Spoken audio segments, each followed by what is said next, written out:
Hello, everyone. Welcome to the Generation Y Conservative Podcast. Man, it seems like there's a theme tonight. I know, right? Like something big is happening. I don't know what it could be. It could be within the next 2 hours at this point. Mm-hmm. Is there a movie coming out or something? I don't know. If it is, it's probably in a galaxy far, far away. Probably. Yeah, that's true. So welcome to the podcast tonight. We are streaming live on Facebook right now. Let's talk about some of the topics that we're going to be talking about tonight. Right. We got some fun ones finally because last week was a little overloaded on a lot of very crazy serious topics. Yep. Google just announced our top searches for 2017. We also had a writer tell Feminist that there are 10 questions that you should ask a man immediately on the first date. And we'll have a little fun with that one. I think Mike needed to get a little prepared for that. Sure. Apparently, Google is better than Siri when seeking sex advice. Well, Google's better than Siri no matter what. Yeah. Also, a college administrator walks up and takes the speaking notes of a speaker on the right.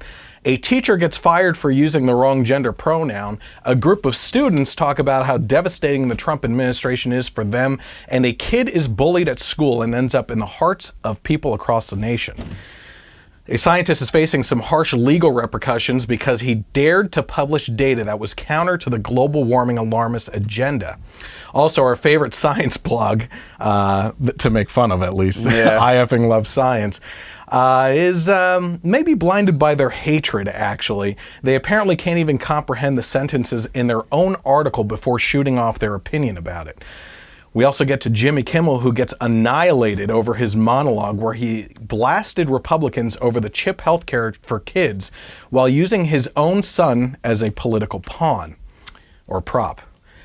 Who skewered him? Well, how about the liberal-leaning Washington Post, for starters? Also, Roy Moore lost a special election in Alabama. Is that good or bad news? Yeah, exactly. Maybe we should have noticed some of the signs leading up to that election to maybe give it away that he was going to lose that election. I'll give you some embarrassing videos from his campaign, so stick around because we talk about these topics and more tonight on the Generation Y Conservative Podcast.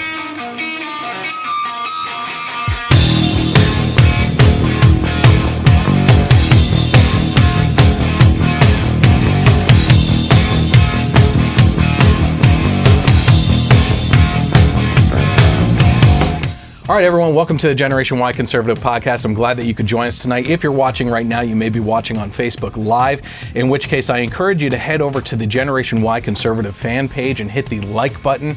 Then you can also get notifications for when we go live because it's up in the air. It's usually Thursdays or Fridays. Yeah.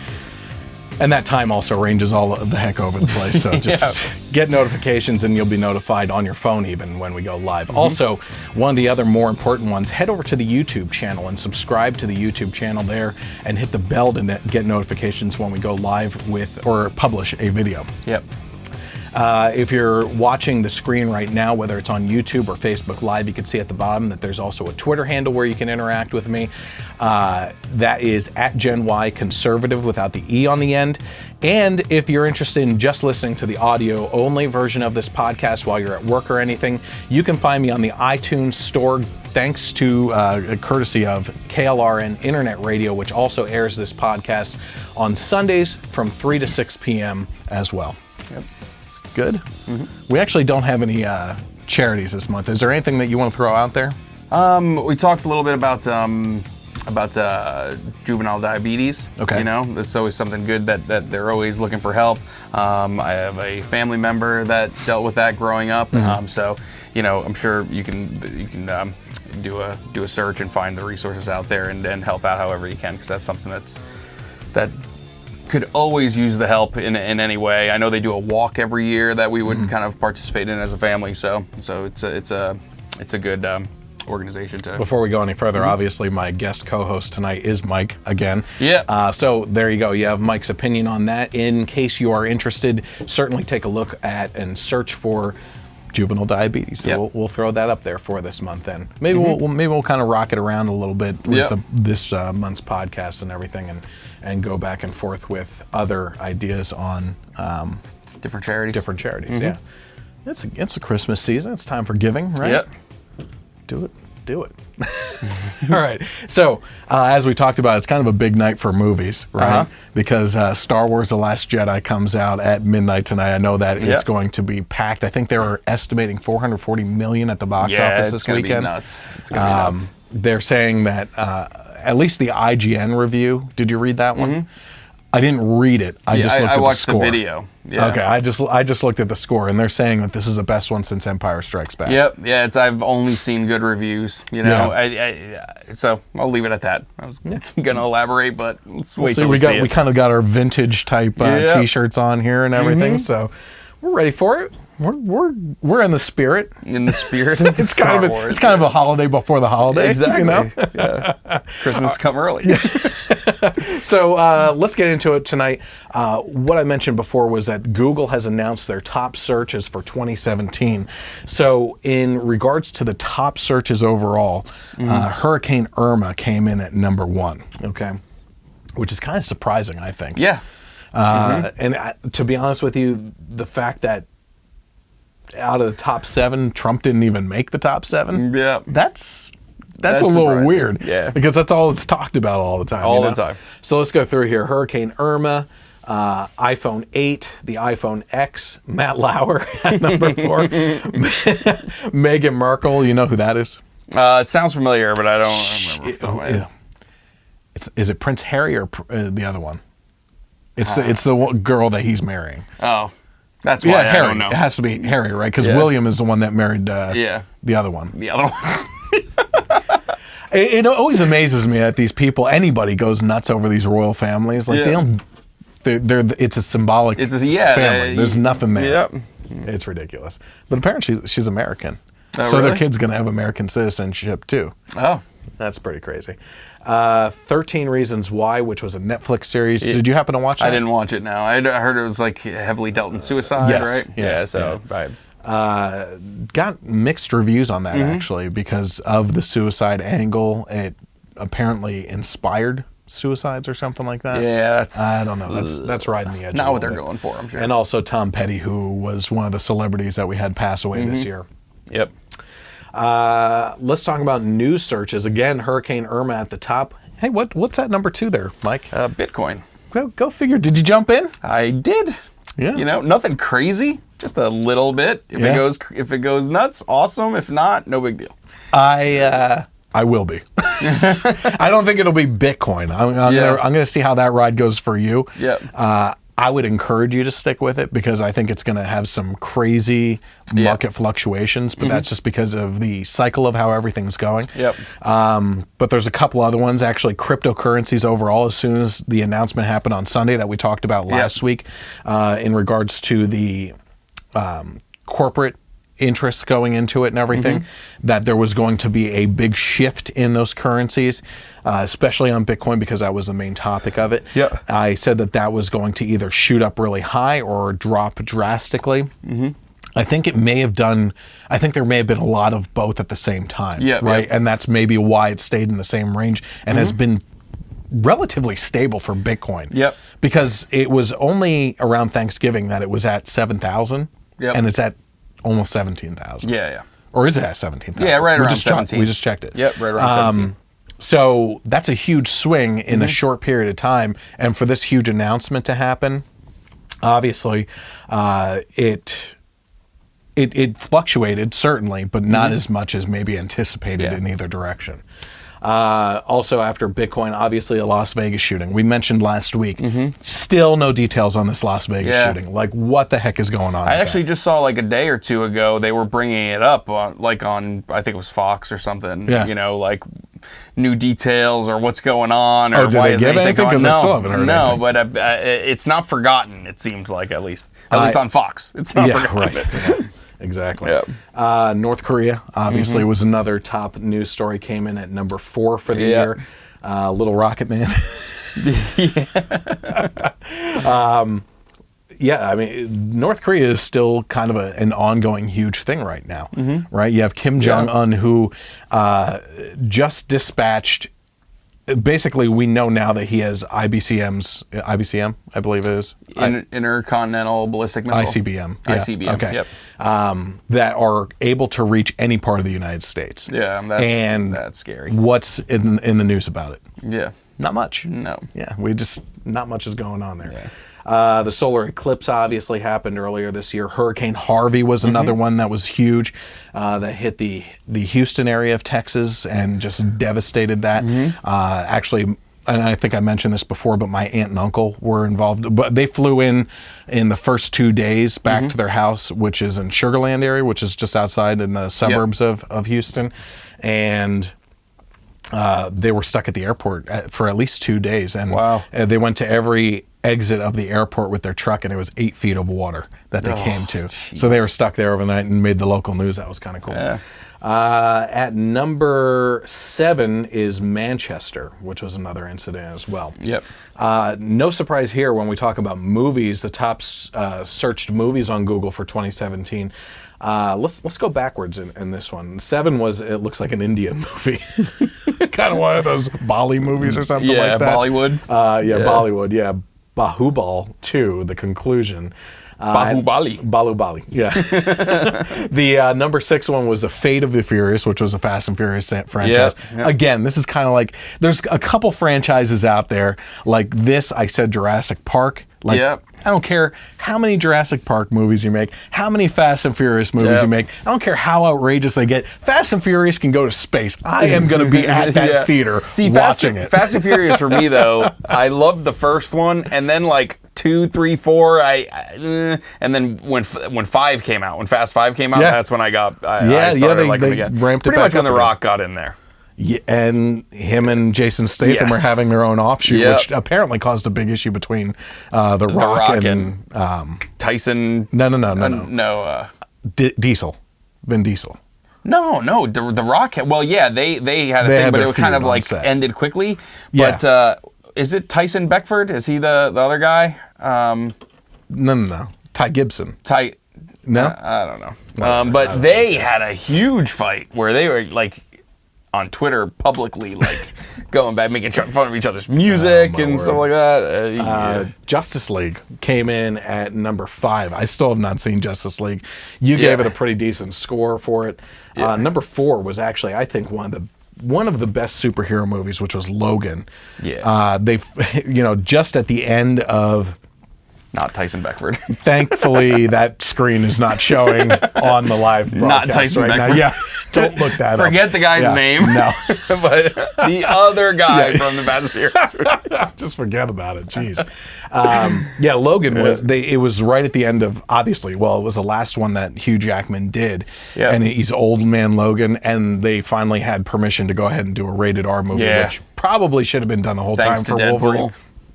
Exactly. Yeah. Now there's all kinds of talk with the whole Fox being bought by Disney. Hugh Jackman has stated, like, the only reason I would come back is if I got to be part of the MCU. But he even came out and said, as much as I would love to, this is probably, and I agree, actually. I think this is, it's the perfect chance to redo the whole X-Men, and Wolverine. I almost kind of feel like maybe we should keep the new class X-Men, though. Sophia Turner as Jean Grey, or Dark Phoenix, James McAvoy, and I like him. Who's the guy that plays Magneto? Michael Fassbender. He's awesome. They're all really good actors. I just want to see the X-Men done right, with the costumes and just more fun. Well, you want Fantastic Four. Yes, I really want Fantastic Four. And just so you know, actually, while we're talking about this, the other big news of the week is actually that the deal did go through. It's still got to get approval from the government and everything, but it did go through today. $52 billion, I think. $52 billion for Disney to acquire 21st Century Fox. So, at least the portion of it that has the superheroes. Which is totally, they got to see the value. It's pretty much all. I heard the only thing they're not getting is Fox News, the Fox broadcast channels, Fox Sports 1, Fox Sports 2, and the Big Ten Network. Other than that, they're getting everything, all the movies, everything. Avatar franchise, which I know, but it's a huge franchise. That movie put me asleep the first time I watched it, honestly. So coming in at number 3, I actually really enjoyed. My wife and I enjoyed this movie. It was one of the first movie reviews that I put onto the YouTube channel. It was actually Beauty and the Beast, Disney's Beauty and the Beast, with Emma Watson as Belle. Not gonna go bad there. You know? Despite all the political dribble that comes out of her mouth. We're at the point it's now. It's kind of like Peanuts. Wah, wah, wah, wah. I don't care. I'll just keep watching. We're at the point now with actors and actresses where you just forget they it. just like, let you down no matter what. But a great movie. You know, there was some political things in there that I disagree with, but I think they did it tastefully. I think they did do it tastefully, that you didn't have to shield your children in the sense of like, oh, they're trying to like overly do a point here. You know what I mean? But it was a great movie. That's a good one to see. Number 2 was Wonder Woman. As the top search results for Google. Top superhero search. Yeah, great movie. Now again, you said that they did great job for her in Justice League as well. Yeah, she's just great can't actress. go wrong there. Great actress. Yep. Yeah, watch the sexual harassment. Number 1. Yeah. Did you went to see us with me? Yep. Yeah. We had Brant with us doing the movie review. Yeah. It was number 1. Almost got arrested. yeah, that's right. We had the cops show up on us. What are you guys doing here? We had 4 or 5 cop cars surround us. Yep. That's Brant, why are you wearing that black rubber glove? You're not supposed to talk about that. Don't. It's the most memorable thing. I know, but his wife. Stop. But you weren't supposed to talk about that. Okay, so but the number 1 search result for Google for the movie section of top search results was actually It, which was based on the Stephen King novel. Yep. And I thought they did a fantastic job. Had some good jumps in it. Yeah, it was awesome. It was just. And you take the old 90s miniseries, which I didn't think you could get better than Tim Curry. Yep. But Skarsgård, Bill Skarsgård, did a fantastic job. Creepy. Oh, his it was face. so good. The thing he did with his lip. And he naturally separates his eyes, like kind of has a lazy eye that he can let go the other way. And that wasn't a digital CGI thing in the movie. Like, he can actually do that. But it was a great movie. Man, if you're into horror movies, you should go see that as well. So that was movies. Let's talk about TV. Okay, so top search results on Google for this year for TV. Number 8, American Gods. Did you watch that? Pretty good series. Not one. Certainly not. Don't watch it if you have kids around. Let's just say that. Okay. Number 7, Riverdale. Have you watched any of that yet? Nope. Okay, that's actually one of my favorite shows. It's like Archie, right? It is or Archie, something like that. Yeah. I will say, before you start asking, have I watched this or that or this? I have like no time for new shows. I know. There's so much TV and then family and kids and responsibilities. 3 things on here that you would have seen. You'd be surprised. Okay. All right. So Riverdale is actually a really good show. I'd suggest watching it from the first season. It's always a continuing series, so go ahead and watch that one too. Number 6 was Big Boss. No idea. Yeah, I don't know anything about that. Number 5 was Iron Fist. They got bad reviews. Yep. I personally enjoyed watching it. I don't think it was on par with Daredevil or Jessica Jones or anything, but I think it was setting up the character, which is fine enough for me. Number 4 was Game of Thrones. I know you're not a very big Game of Thrones fan. Oh, no, not at all. You just read all the books. Show. Yeah, it's no big deal. All the offshoot material, like you're the go-to guy for... I want to clarify. I've listened to all the audiobooks. Oh. I always hate when people are like, I read all the books. Lazy. I hate when people are like, I read all the books and they listen to the audiobooks. I did not read the books. I listened to the... I drive a lot for work. I listen to the audiobooks. Sure. But still, one audiobook is 40 hours. It's actually better to read the books. So if you could read the books while you're driving, that would be better. Okay, sounds good. Big Brother Brazil was at number 3. Again, we talk about 13 Reasons Why, that suicide program storyline thing on Netflix. Again, I haven't seen it. You haven't seen it. That was at number 2. Number 1, Stranger Things. I don't know of a person that has watched Stranger Things that didn't like it. It is the perfect mix of everything 80s nostalgia. Right. And I'm actually kind of happy that they didn't go with the grainy like 80s look of the movie. I think they could have pulled that off. Yeah. But I'm glad that they went with the HD, like really nice scenes, and was still mixing in the nostalgia of the 80s and just the music, the time period, the clothing, the style, the how people interact with each other, and then just throwing in like the Goonies and kind of Ghostbusters stuff and all the other things. It's a great show. It's one of my favorite shows on TV. Love Stranger Things season 1. Was really looking forward to season 2. Still haven't started it. No! Yeah. Oh my gosh. Remember when I said you might be surprised? But still, you have seen Stranger Things. Yes. So. Okay. Yes, it's awesome. Okay, so I just threw this in here last minute. Did you happen to hear about this news story about the scientists that or astronomers or something? They're looking up in the sky and they're seeing this like alien probe. They think it's an alien probe or an alien ship because it's this elongated kind of spearish looking thing that is the projection of it. Like if you were to take something, right, and it was floating in space, you would actually expect like a constant motion, right? Yeah. But it's not doing that. It's like going and then like kind of turning and doing like different things. It's just acting weird. Yeah, it's acting weird, and it passed by, and now they're starting to think that this is like, actually someone said that this is the type of motion that a probe or a ship would exude if its engines had failed at some point and it just started going off course and everything.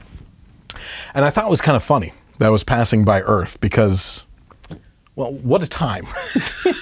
Right? Like 10 years ago, had they come down here, it would have been, hey, well, you know, let's, like, this is what the human species is like. Now the aliens come down and they're like, we're from this planet. Who is she? Whoa, don't assume that that's a she. They would be like, let's get back in the spaceship. This is not like there are more than 2 genders on your planet. We would just confuse the hell out of aliens. Yeah. They would just be packing their stuff, and they would get back in the spaceship and call back to their Earth and say, hey, you know the best part of Earth? Packing up and getting the hell out of there. So there was that.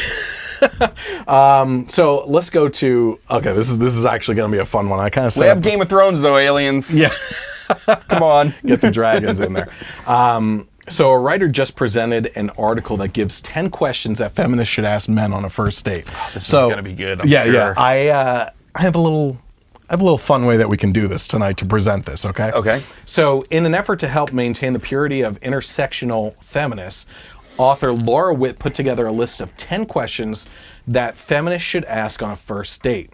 So what I thought would be interesting, right, is for us to set up a mock date between you and I. Okay.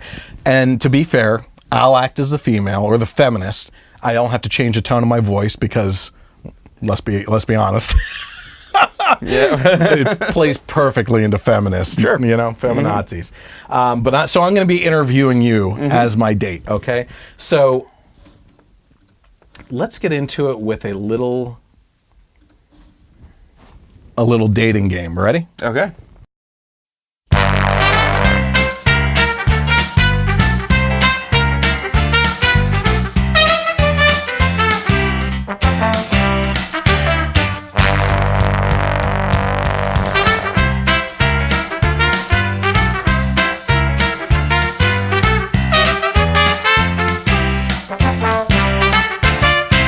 All right, welcome to the dating game. Hey.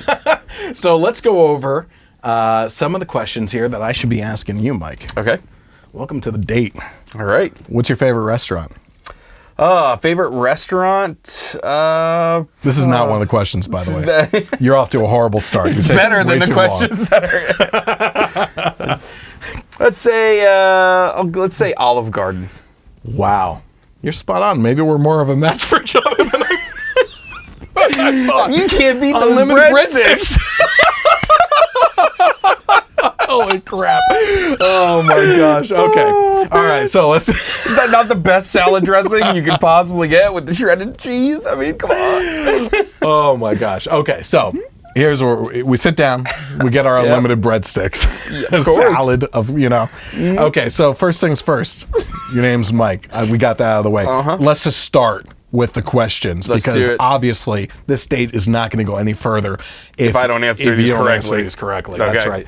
All right. So, Mike, do you believe that Black Lives Matter? I do. Okay. I do believe that Black Lives Matter. Okay. I believe that white lives matter. Ooh, you're going downhill. You're going I believe downhill. that Asian lives matter. Ooh, okay. Middle Eastern lives Well, matter. yeah, obviously that. My pets' lives matter. Yeah. We don't want to eat them, obviously. You're okay with everything but the white, I'm sensing. Yeah. White lives pretty don't much matter? so, yeah. Ooh, okay. Actually, I'm going to play the part of narrator too on this. Okay. So what Witt says is 3 categories are non-negotiables: race, class, and gender. I don't want to have laborious discussions where I have to prove to someone that white privilege or non-black privilege exists. If they are willing to learn and listen and make the space to decenter their whiteness, if they are white, that's a good place to start. So, Mike, what are your thoughts on gender and sexual orientation? This is like a dream date right now. It's been fun. Yeah.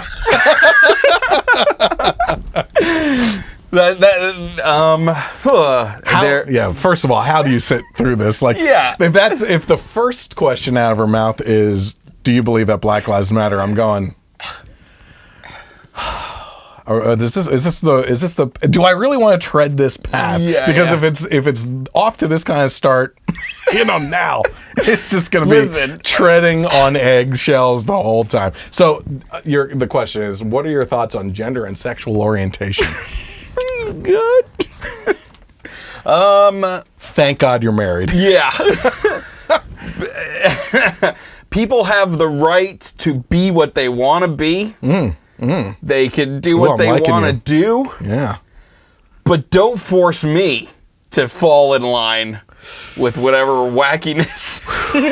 We're only on question number 2, and you're striking out. See, at question 1, let's go. All right, let's go into the guy's mind now. Okay. Question 1, and especially by question 2, at this point, guy is assessing. All right, is this chick hot enough to even be bothering?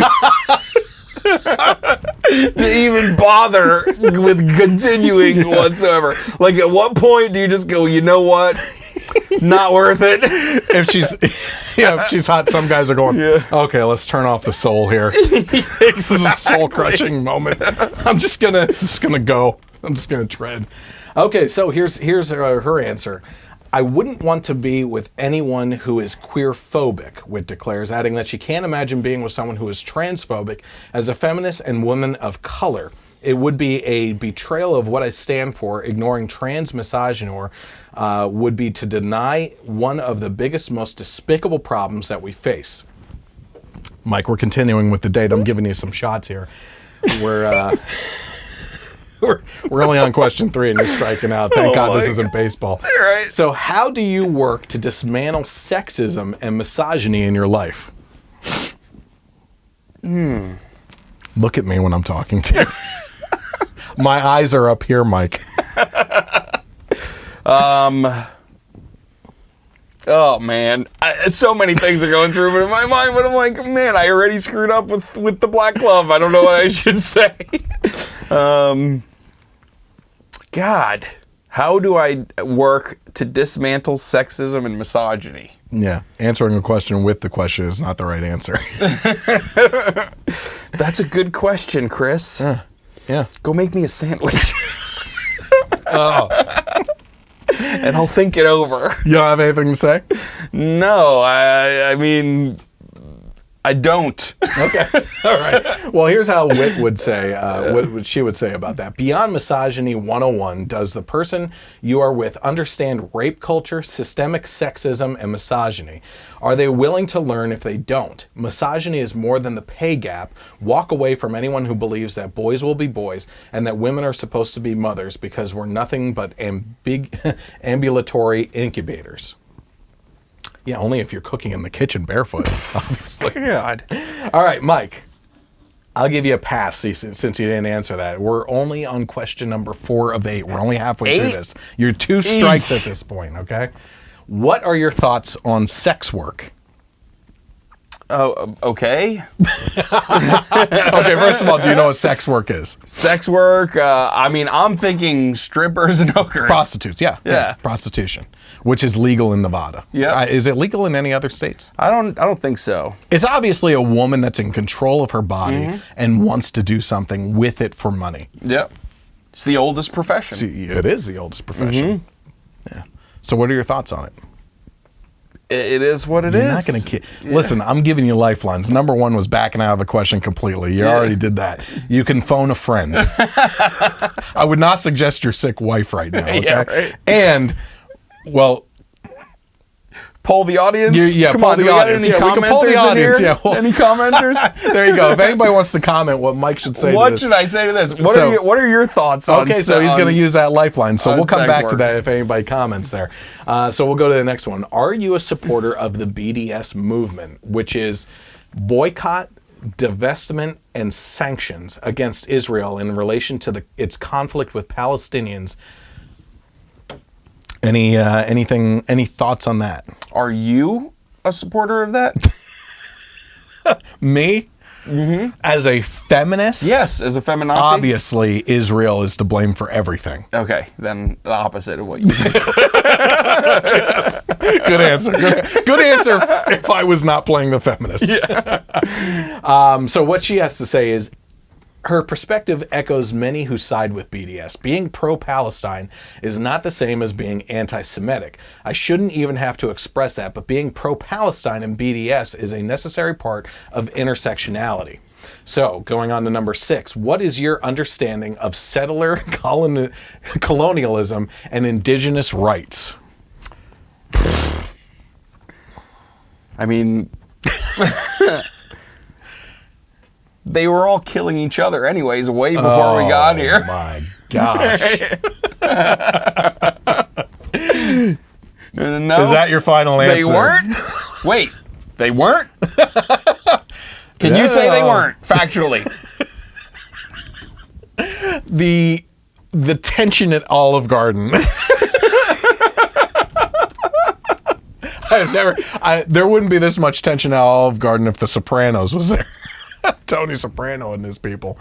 Okay, so here's what she has to say about that. Your date thinks Native Americans are tropes or relics of the past.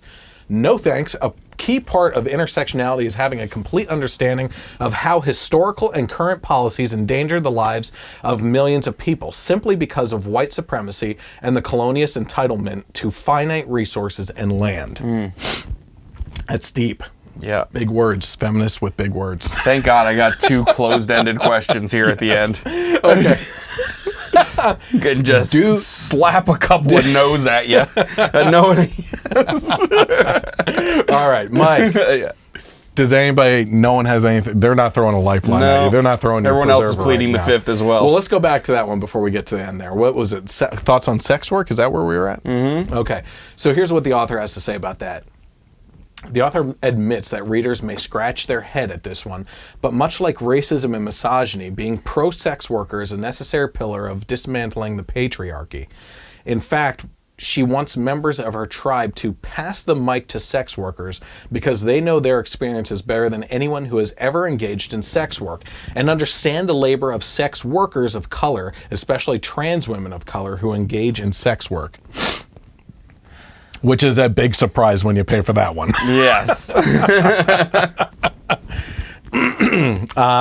was going to go down the storyline, but no. Mike, do you think capitalism is exploitive? No. You don't want to elaborate on that? No. Okay. The free market will always work itself out. Okay. Witt believes that standing against capitalism is imperative and declares that even if your date says they're anti-fascist and part of the resistance, but they're cool with exploiting labor from communities of color and they support the school to prison pipeline, then there's a good chance they'll only value you for your ability to nurture them without any reciprocation. All right. Mm-hmm. I'm not going to torture you that much longer here. We're on the last question, Mike. God, this is brutal. You're a piss poor date. This is brutal. For a feminist, you're a piss poor date. Can any human be illegal? Of course. Explain. Well, if you break I do the want law, an explanation on that. If you break the law, you're doing illegal activity, then your status as a person. I think this is actually a good conversation because it actually is asked of people. So what you're talking about there is illegal activity, right? The person themselves is not illegal, right? So what would your response be to that? Because that is typically the response that you would get. Semantics. I mean, this is ridiculous. Like I'm supposed to answer that. You know what? I'm serious. We're just screwing around with words. Illegal activity, illegal human. Who cares? They should be in jail. Essentially, that's it. Essentially, what you're saying though is instead of you want to be more secure in what you're talking about with the person. Maybe they're not an illegal person. They're a criminal. Yeah.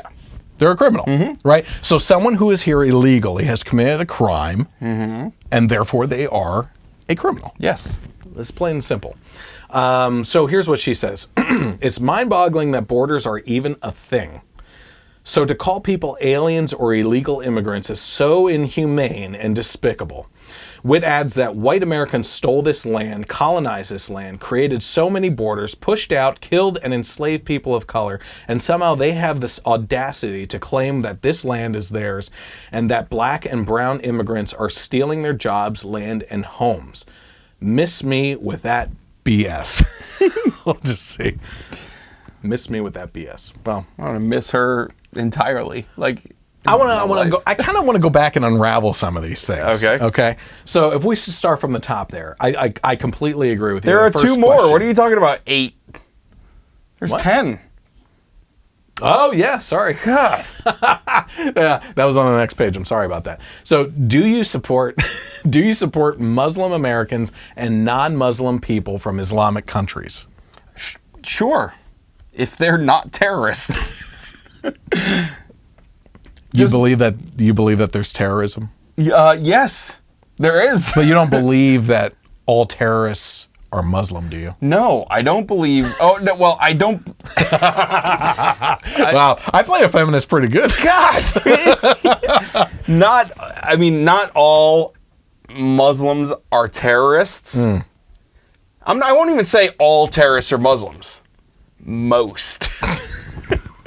Most. By the way, in case you're just tuning in right now, these are 10 questions that a feminist should ask a man that they're seeing on the very first date. Right? These are all questions that they should be asking. You know what? I want to say, though, I agree with her. These should be asked on the very first date, so the man knows to get the F out of there right away, too. Here's the Save bill. you both. Listen, I don't want to be sexist, so you can pay for your half. All right, so so what she has to say about that is, I can't think of any other religion which has been vilified and lied about more than Islam in a culture and systemic way. I think it was cultural and systemic way. She notes, adding that intersectional feminists shouldn't waste time and energy on dating someone who thinks that Islam is inherently violent or misogynistic. There was just a story in Egypt. Yeah. Just this past couple of days ago. Okay. Did you hear about this? No. An Egyptian singer put out a very provocative music video. She's in jail. Well, of course she is. Yes, of course she is. But no, it's not inherently misogynistic. Provocative in that she just didn't cover up her whole face? No, it was pretty provocative. Okay. She was licking an apple and stuff and taking almost like when she was taking her bra off or whatever. But still, I mean, she's facing serious jail time. Oh, yeah. It was on a Philip DeFranco episode you talking about. So to me, it's crazy that people can claim to be feminist but don't see these things, you know? I think they do. I think they don't want to acknowledge that in their arguments. You know what I mean? Yeah. That's outside the United States. They always want to point to things outside the United States that should be examples on what America should follow, but they pick and choose. It's always cherry picking. Yep. You know what I mean? We need to be more like this country in regards to healthcare, or we need to be like this country in regards to the educational system, this country in regards to insurance type things, or this country in regards to taxes. Yep. You know, it's all these guns rights and all this other stuff, and it's cherry picking all these different things. And those countries, by and large, are doing terrible overall, right? Yeah. So if we cherry picked all those things, we would just be the monster, the Frankenstein monster of those terrible things in one country, right? Yep. Okay, so anyway, number 10. Here we go. We're ending it now, okay? I promise you. Then you can get up and leave, Mike, from our date. Does your Taking ally... the breadsticks to go.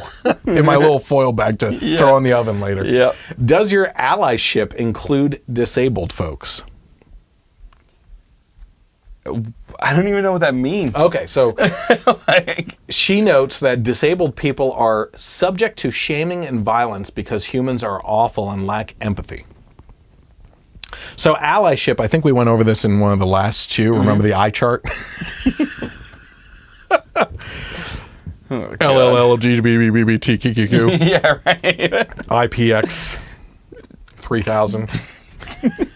TGIF. TGIF. So allyship was your ability to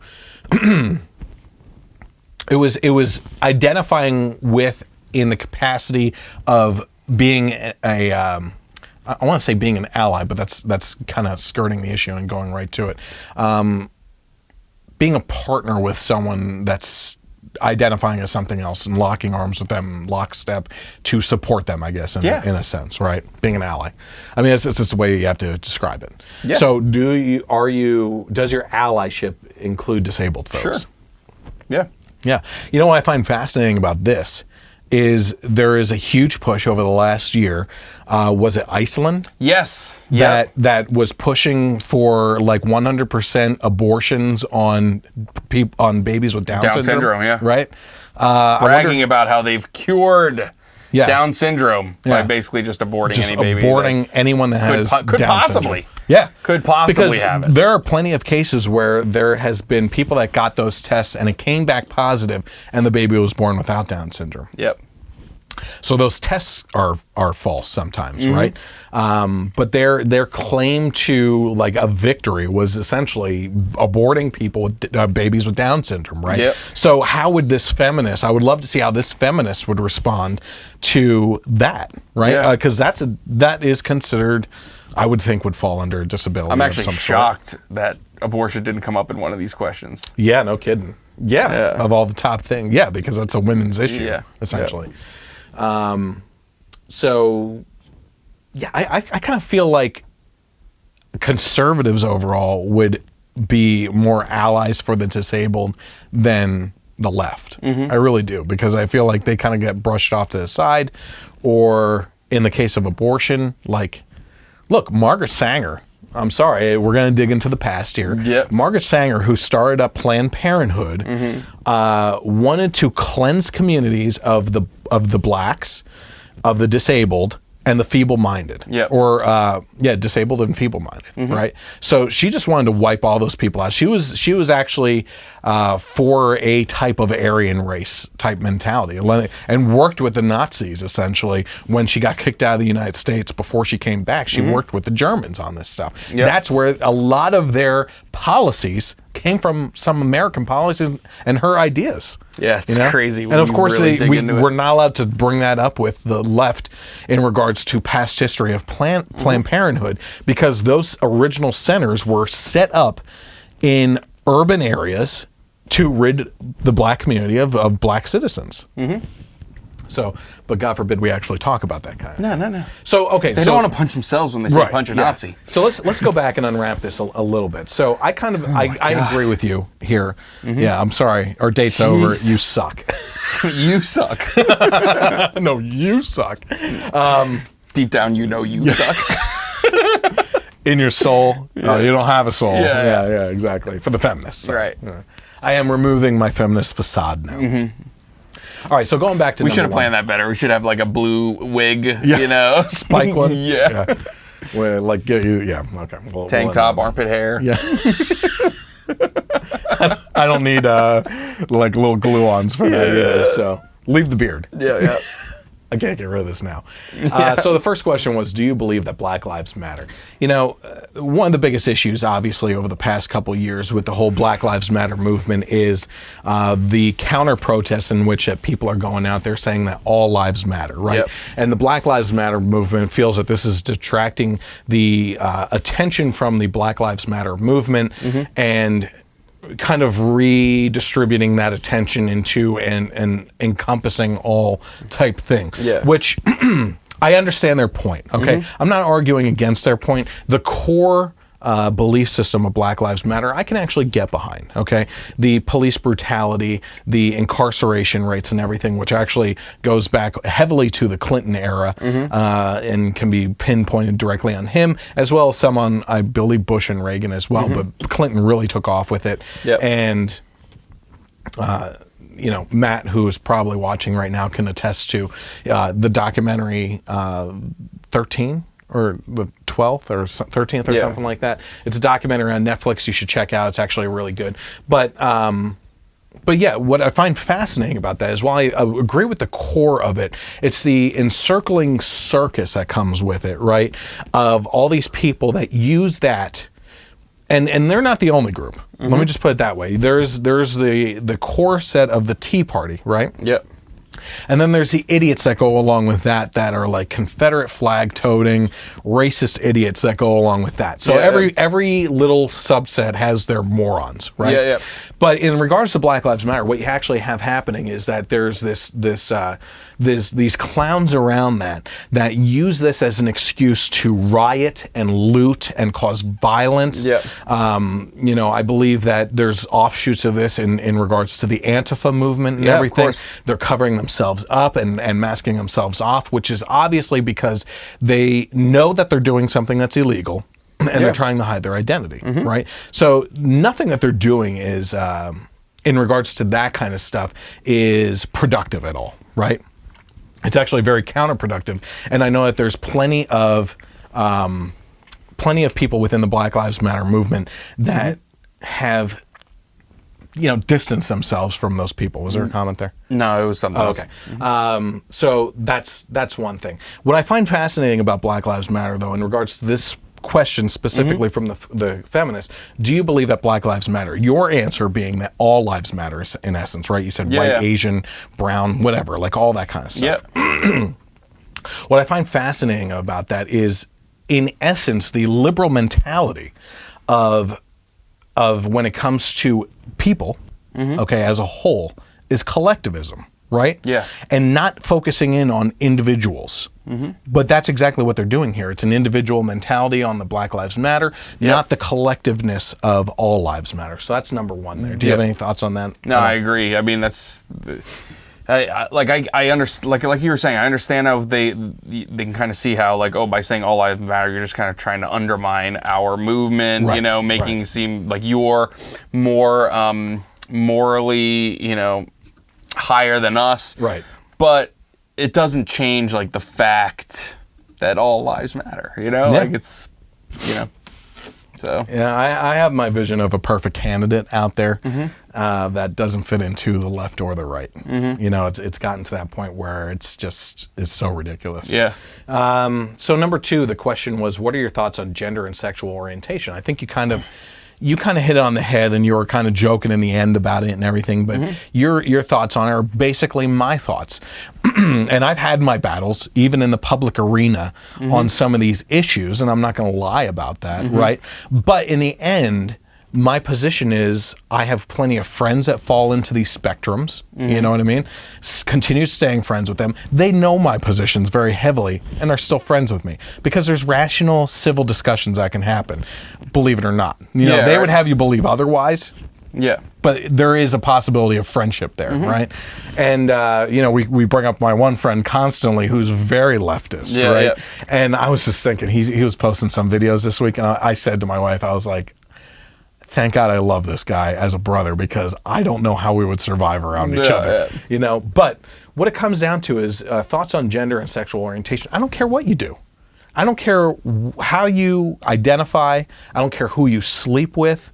You know, my opinion is my opinion. Your opinion is your opinion. I may disagree with you. That's the beauty of being in America, is the ability to have your own opinion, formulate that opinion, have a civil discussion if possible. Right? But I agree with you that what you do on your own time, with your own body, with whatever you want to do, is your decision. I really don't care. Okay?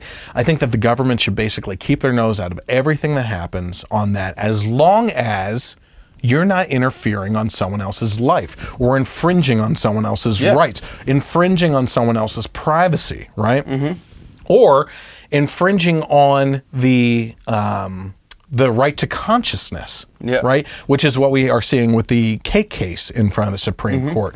You know, there's multiple arguments out there on every side, and I actually can completely understand why the left views this case the way it does, right?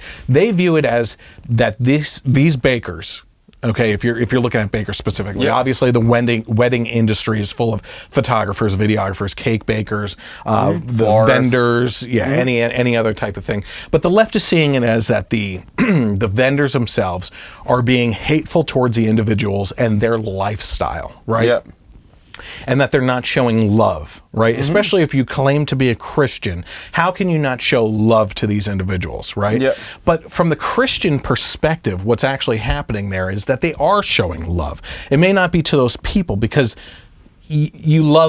Christians are called to love their brothers and sisters, not just nuclear family, right? But to love everyone. But the love is greater for God, right? And that's exactly where the love is being shown, is I want to be faithful to my God, okay? That's where I'm showing my love right now. He tells me not to get involved in these types of things. I will, in the majority of cases, they will even tell you, the bakers have offered the goods within the store to these couples for any other occasion, at any other time, and in a lot of cases, offered them to allow them to buy any cakes that are on display at that time for their wedding, right? They just can't artistically get involved in doing something specifically for that wedding, right? And a lot of them have referred other bakers that would be willing to do that, right? So this old argument of like this mentality that there's only one baker in town, right? That you deny me service, that there's nowhere else to go. What are we going to do? It's the end of the world and everything. In most cases, actually falls apart because they offer them other services from other people that would be willing to help out. All right, they're not being jerks about it. I think we're getting a little off topic with the gender and sexual orientation, but the fact of the matter is, we just don't want that to come into our way of living that interferes in some sort of way. And I think that that's the truth on the other side as well. For the LGBT, or that 15 acronym letter phrase for it now, that they don't want us to interfere on them either, which is exactly what they're talking about in this case specifically, right? Which is, they don't want our religion going into their lifestyle either. The keep your religion out of our relationships, we'll keep your relationships out of our religion. We're just asking for mutual things here, just to respect each other, to, agree to disagree and keep our distance. That's it. We're not showing hate. So that's that one. So that's it all comes down to also, I think I've said this before too on a different podcast, but they want us to accept them, but they refuse to accept us. There's no mutual signs of respect there. Right. How do you dismantle sexism and misogyny in your life? So the way I would answer this is, I would say, listen, I treat you like a person. You know what I mean? I don't care if you're male or female. You have every right to be held in high respect in my conversation with you, no matter what you identify as, in regards to sex, in regards to race, in regards to gender, sexual preference. I'm going to treat you the same, okay? How you treat me will dictate how that conversation either continues or devolves, right? And sexism and misogyny is just allowing the interaction to go south based on the motives of the two people involved in the conversation, right? And if you're able to keep it in your pants, during a conversation with someone of the opposite sex or of the sex or gender that you are interested in this case, what it's become, then, have a rational civil discussion and just keep it on the level until there are signs of interest from the other party. You know what I mean? What are your thoughts on sex work? Well, does that really matter at this point? You know what I mean? Yes. Is it legal in some states like Nevada, right? Yes. Do I think it's morally right? No. The left would argue, again, like I said, that these women are showing that they have control over their bodies and that they want to use their bodies as an avenue for work and income, right? And that they should have every right to do so. Well, the libertarian in me actually would say, yes, I agree with that. Okay? Morally and ethically, my religion dictates that that's the wrong thing. At the same time, the libertarian political side of me says, Austin Peterson is one of my favorite politicians, a libertarian candidate who ran against Hank Johnson. And he said, my vision for America is that I want to see a lesbian couple defending their marijuana fields with AK-47s. That's like the kind of freedom that I want to see, right? Again, they're not affecting my life, right? Let them do what they want to do, In regards to sex work, I disagree with it, but if that's what Nevada has decided, that's disgusting. But go ahead. Okay. It's a weird thing too, where she's basically saying we should look at sex workers as this great thing and blah, blah, but the men who employ them are misogynist, sexist, objectifying women. So it's where do you stand? They're kind of catching themselves. I think if you were to look into each of these questions, you would find contradictions like crazy in here, right? Are you a supporter of the BDS movement, which we talked about, was a boycott, divestment, and sanctions against Israel? Well, first of all, that is... Did we have a comment there? What's that notification? It's a comment on something else. Oh, okay. So in regards to this, number one, I think I've said this before. One of my favorite politicians is Benjamin Netanyahu, right? I think he is the bulldog for the Israeli people. I think he protects a nation when he's surrounded literally by enemies, right? They want to wipe that region off the map, And the fact that Trump just declared last week that Israel's capital is Jerusalem made matters worse, yes, but the past 4 presidents have all been saying that they would do this, and he's finally the one that steps up. But the left goes nuts over this, despite the fact that Obama said it twice in his presidency, right? The fact of the matter is that Israel is basically our only ally in that region, and I completely disagree with her on this one. This is the first time where I can't even find common ground. Right. What is your understanding? Date over. Yeah, exactly. What is your understanding of settler colonization and indigenous rights? I come back to this. Listen, this is I believe an interesting topic in that we have a culture right now, especially on the left, that for the past couple of years has taken up arms in discussion in I wouldn't even say civil discourse, because they don't allow for another side to be presented, where they show indigenous peoples, whatever you want to call them, that have these stories about their families being taken over by white men that came over here as the pilgrims or what have you, and push them off their land, and all this stuff happened, right? What I find fascinating, and I don't know if we've talked about this before, but the fact that that's such a short view of history, right? That's a short view of American history. But if you look at world history, what you're actually seeing is the complete conquering back and forth of these civilizations in Europe that took over each other like crazy, right? All these civilizations conquered each other. And no one ever cries about the lost civilizations of what happened over in the Middle East and in Rome and stuff like that. Those civilizations were conquered and integrated into the new society that came about, right? And when you take a look at that as a subset for the indigenous peoples of America, right, what you have is the left doesn't want to hear it. It was a conquering. Yeah. Right? It happened. They were overpowered, and that's what's happened throughout history. Yeah. You know, does that mean that we hate indigenous people? No. That it's just part of history. Just like there were people that were set up in regions all over Europe that were taken over, and they just integrated into the society that came about. Right. Yep. So that's that. Colonialism. That's a whole nother topic, but we could get in. Do you think capitalism is exploitive? Now, you said no. I'm going to disagree with you. I'm going to say yes, but I think it's exploitive in a good way. Yeah. Right? I think that there's opportunities in capitalism that you can exploit that allows American people, unlike other countries, citizens, to be able to go from a low class in society to an upper class in society. Okay? Bitcoin is a great example, right? They took advantage, some people took advantage of getting in on Bitcoin at 20 cents a coin, right? It is now, as we talked about earlier, at $17,000 a coin. There are literally billionaires that happened in the last year because of people that got in on Bitcoin super early, right?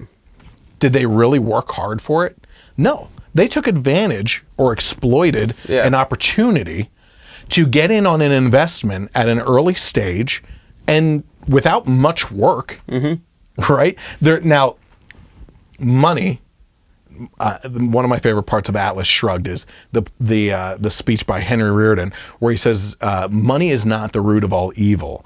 Greed is the root of all evil, which is that money is a representation of the blood, sweat, and tears that someone puts work into to earn that dollar, right? It's how you achieve that dollar through other means, through greed is a problem, right? Money is not the root of all evil. It's the sign of greed that goes behind it. So in essence, did these people work hard to get in their investment in Bitcoin? Well, as a matter of fact, some people may have invested a lot of their money at a low income and risked a lot to jump into that. You never know. It could have been taking a lot of work behind that to earn that dollar to get in on that, right? Did they work very hard to take off with it? No, not at all, right? They are riding a insane roller coaster right now that has never been seen in history. Okay. So is capitalism exploitive?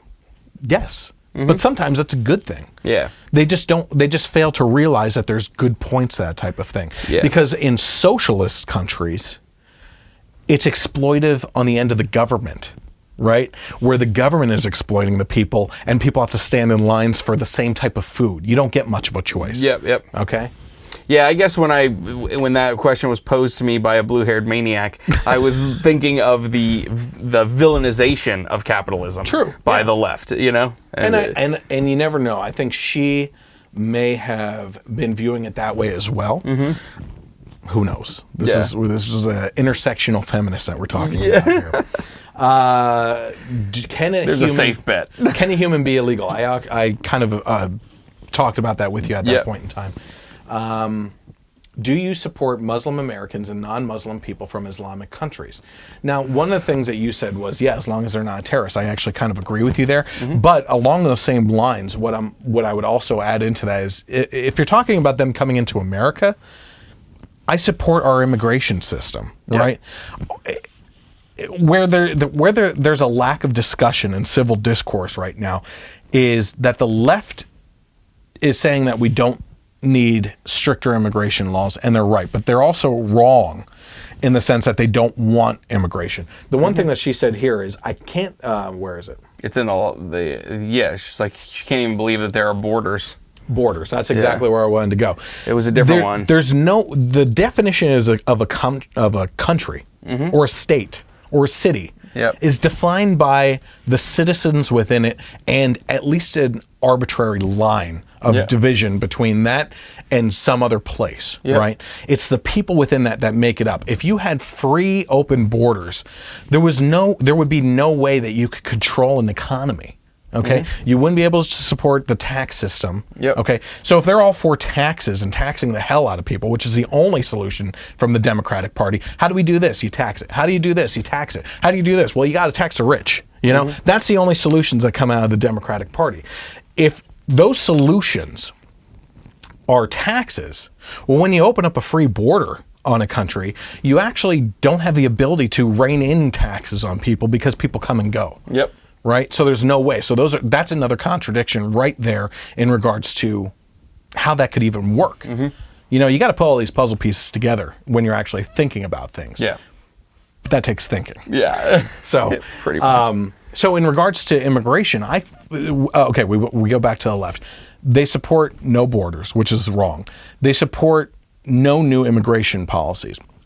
I'm going to agree with them for a second on that. Where I disagree with the right is these new, like crazy stricter regulations. Now, the problem that we've been having, the reason why I disagree with the right and I kind of agree with the left on that, is we just need to enforce what we have. Yeah. And we haven't been doing that. Okay? There's immigration policies that we have on the books right now that would solve issues. What we need to do is actually focus on the speed of the process for immigrants to get into the country. Yeah, absolutely. Quicker background checks. The reason why there is this ban on certain countries from the Trump administration is not so much that they're terrorist harboring or sympathetic to terrorist countries. It's the fact that those countries, and the left doesn't really talk about this that much, those countries don't provide background checks to the United States government for incoming people.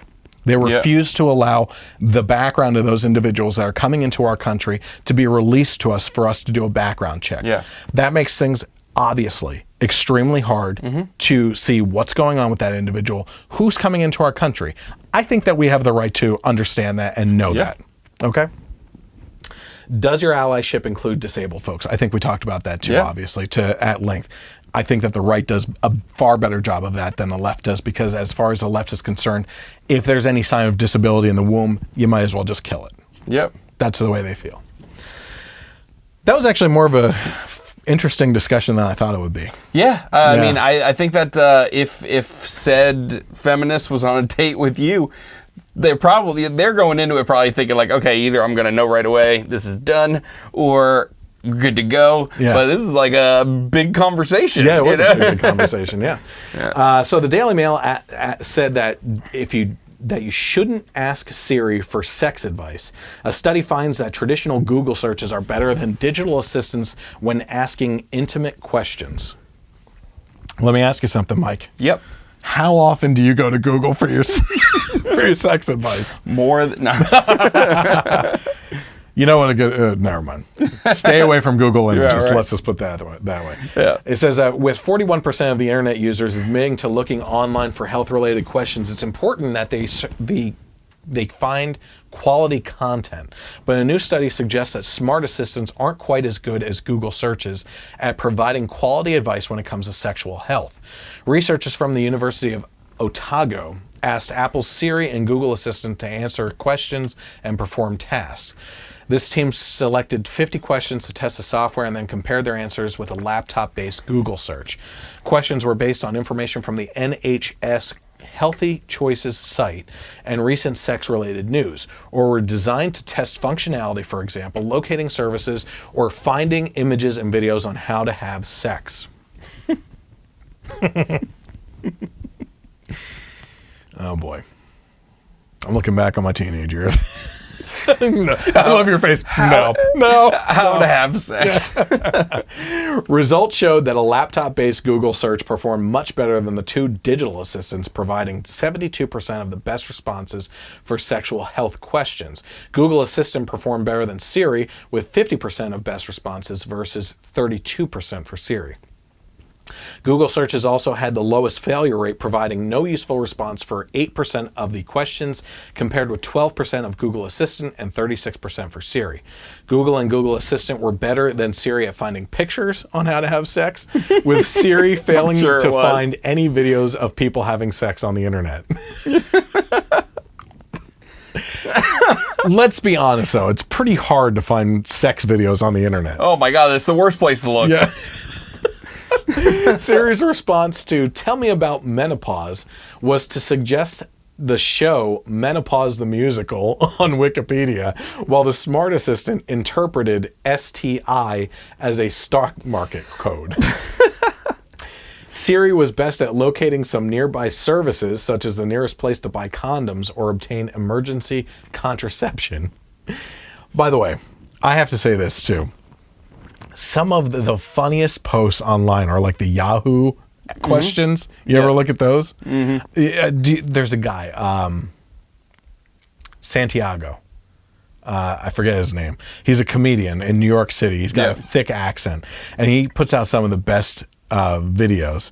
And he like rips apart. He finds things on the internet all the time, like these stupid questions on Twitter. But there's these questions on Yahoo questions that come up, especially in regards to sex. Like I think one of my friends posted, and it wasn't from him, but can your baby, if it's a female, get pregnant if you're having sex with the mother while like can the baby get pregnant if you're having sex with the mother while it's in the womb? Oh my God. So some of these questions are just outrageous. But back to this. Professor Nick Wilson, who led the study, said our experiences suggest that people can find quality sexual health advice when searching online, but this is less likely if they use a digital assistant, especially Siri, instead of Google laptop searches. So you love your Google Home. Maybe you should get the new TV one, the one with the screen on it, and put it right by the bedside table. It's almost like having. It's not going to work. It's almost like having the food channel on in the kitchen. Yeah, right. Oh my goodness. God. Okay. So here's a great story. A couple months ago, we were talking about Colorado Springs, right? Yep. The Mad Pooper. Mad Pooper. Right? It's almost like serial killers, right? What happens? Eventually you get a copycat. So we have a copycat pooper in New York. It's getting closer to home now. Oh, God. Right? So we have a copycat mad pooper in New York, and the Daily Mail says that the hunt for the mad pooping jogger in a New York neighborhood is seeing residents place an ad in the paper telling the delinquent defecator to stop. According to the New York Post, one woman has already called cops about delinquent defecator as stinking up her lawn, while another tried to warn them by placing an advert in the newspaper telling them to stop it. This ad reads, by the way, we have a follow-up to the Colorado Springs Mad Pooper. We told people last time that if there was any evidence, we were going to get back to them on that. Sounds good. I have news about the Colorado Springs Mad Pooper tonight. So this ad that they put into the newspaper said, to the person jogger who is pooping on our lawns in the village of OP, stop. We have installed trail cams to identify you. You are violating a health ordinance that prohibits depositing untreated sewage on land or water. You are putting our neighborhood at serious health risk, especially children. Police told the Buffalo News that they are adding patrols to the neighborhood, but they don't have much to go on. Or they don't have crap to go on. Right. Dad joke. In September, residents in Colorado Springs, which we were just talking about earlier, had their own mad pooper after a still unidentified jogger defecated on a front lawn. Chris, you said you have an update. Yes. Where is the update? Well, please. It was recently revealed that the woman was not at fault because she has a traumatic brain injury caused by gender reassignment surgery. What? Are you serious? Plot twist! Oh my God. So an unidentified man claiming to be a family representative of the woman, I shouldn't have done that in quotations, sorry about that, said that the jogger wanted to apologize, but added that she couldn't help it because she could no longer control her bowels. Well, messed up all the wiring down. This just opens up a whole nother discussion, doesn't it? Yeah. Because aren't we seeing society pointing towards gender reassignment surgery being the solution for those who identify as the opposite sex? Yep. Being something that's not only good for the mental health of the person, but also physical health of the person. And here we have a traumatic brain injury that is causing loose bowels on the individual. Doesn't sound like their health has improved much. No, as a matter of fact, they got... having the gender discussion is the least of their concerns when you're labeled the mad pooper. Right. I think they have a lot more to worry about at this point. So yeah, we have 2 mad poopers, unless this one has moved to get out of that area and is now defecating in New York neighborhoods. Oh boy. So interesting stuff. Okay, so according to the Blaze, by the way, my sister just tuned in, and I'd like to say hi to her. She lives in Colorado. Oh. And I think she said just maybe an hour and a half or so from Colorado Springs. Oh. So be careful, Tanya, because the mad pooper is out there. Still out there. Yeah. So according to the Blaze, a college administrator... And not stopping anytime soon because they can't control it. Yeah. They want to apologize, but obviously they can't because they have a traumatic brain injury. According to the Blaze, a college administrator who took a conservative speaker's notes from the podium is being charged with attempted theft. Theft? I use it, whatever. Yeah. A community college administrator was charged with attempted theft and disorderly conduct after taking a conservative speaker's notes from the podium during a controversial event late last month at the University of Connecticut. Catherine Gregory, the 33-year-old Associate Director of Career Services and Advising at Quinebaug Valley Community College. Listen, first of all, when you go up into New England, if you can't pronounce the names correctly, you're not in the minority. Let me just tell you that. Yep. Okay.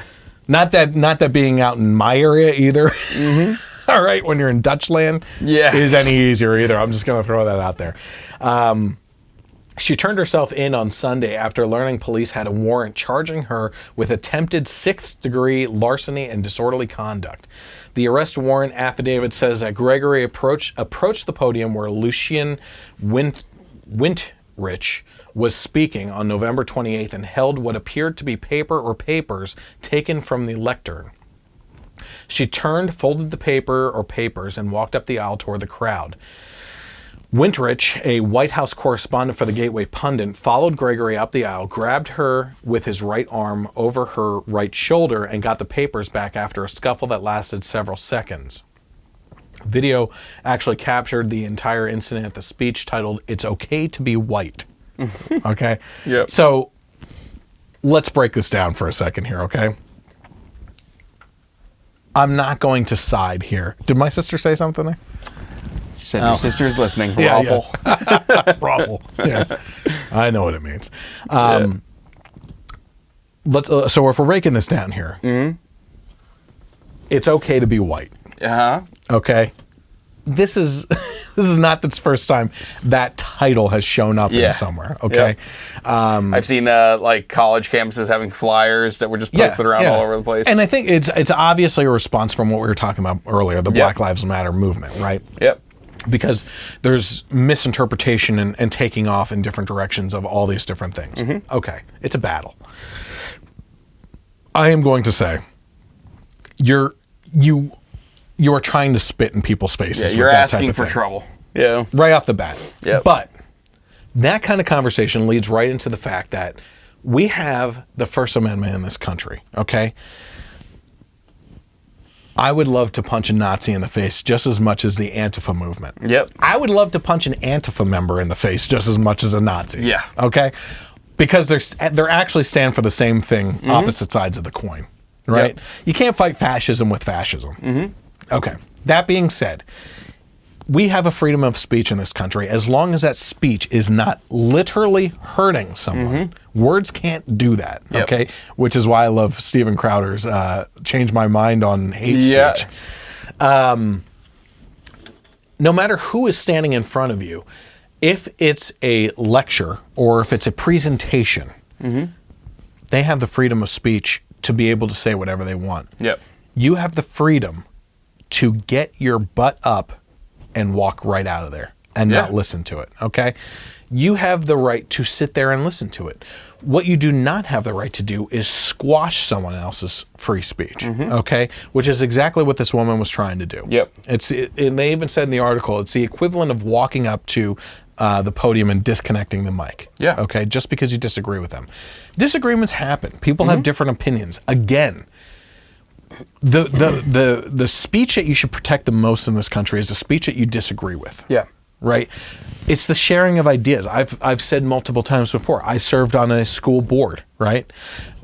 I had groups in the community that worked actively against me. I had the liberals themselves on the board. I have the teachers union. I had the Women's League of Voters against me. I had the teachers union against me, right?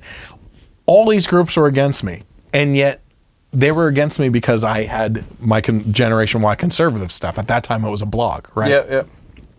But couldn't point to anything I did on the board for the school district that they disagreed with. Yeah. Never, right? On the contrary, I, as a libertarian, would always say that I appreciate the liberals on the board because it gives me a different perspective to open my thoughts to different ideas and counterweigh my decisions. Yep. Okay? But liberals will never see it that way because it's either their way or the highway. Yeah. And we've talked about too how especially with people that you disagree with, the best thing to do is let them speak because you either, like you said, you might have something that opens your mind to a different point of view, or it just gives you kind of ammunition to debate them, and silencing someone just kind of makes them look more favorable in a way. It's like the old saying about the interaction is 90% listening, 10% talking, and all about reading the mannerisms of a person and everything. Okay, so video capture the whole incident. I'll throw that onto the YouTube version. I did not download that for tonight. After the confrontation, officers took Wintrich, the speaker, from the room. He was actually charged with second-degree breach of peace. And the paper added that the case was actually dropped against him. Shortly after the incident, the community college's president released a statement without naming Gregory, but admitting a school employee attended the speech on her personal time as a private citizen, and that the school learned about the incident via the media. The Hartford Courant ran an editorial titled "College Advisor Acted Like a Delinquent at Lucian Wintrich's speech." The editorial also blasted the school's statement on Gregory as cowardly. Right now she's being charged with the grabbing the speech and everything. The charges against him were dropped. It's almost like the self-defense in my mind. Listen, if someone's beating on you, you have every right to protect yourself. You know what I mean? In this case, he had every right to speak. I don't know what his speech entailed. I didn't listen to his speech. He had every right to say what he wanted, and we have every right to disagree or agree with whatever he's saying. But I also believe that you have every right to walk after a woman like that and grab your property back from her. Of course. Yeah. I'm sorry, she's stealing it. You can't continue with that. Chris, you look like you lost weight. Well, thanks, Mike. I'm glad that you actually noticed that. Over the last week, I lost 15 pounds on a cleanse. I'm glad that you brought that up. I'm on this vegetable and fruit cleanse, which is making me a miserable prick sometimes. But my word. So, what's crazy about that, now you ask, is the fact that I was very skeptical of this whole thing because I went to the doctor because I had high blood pressure. Right? And this was like a holistic approach to things. I'm like, all right, if I can get away with doing something holistically without putting chemicals and pills into my body to correct something, I might as well try, right? So consistently for 3 or 4 weeks, my blood pressure was reading at 170 something over like between 98 or 110 sometimes. Crazy high, right? Like verge of stroke level, heart attack level high. Okay. Not gonna lie, my wife was pissed. Okay. Okay. So I go on this cleanse, which is basically for the first 10, 11 days, and I'm only 6 damn days into it. Eating veggies and fruits only, brown rice and stuff like that, and it's mostly shakes and stuff, which I've actually gotten more used to. Like, not too bad. It's not too bad. Yeah. Not doing the veggie shakes, not gonna lie. Yeah. Kale can kiss my rear end. Yeah. And beets especially too. Won't do that. There's things I won't not touch. Okay. Yeah. Those superfoods super suck. Superfoods, exactly. Yeah. So I'm doing this thing, and I can add chicken and beef and stuff like that in on the 11th day, right? So that's early next week. God.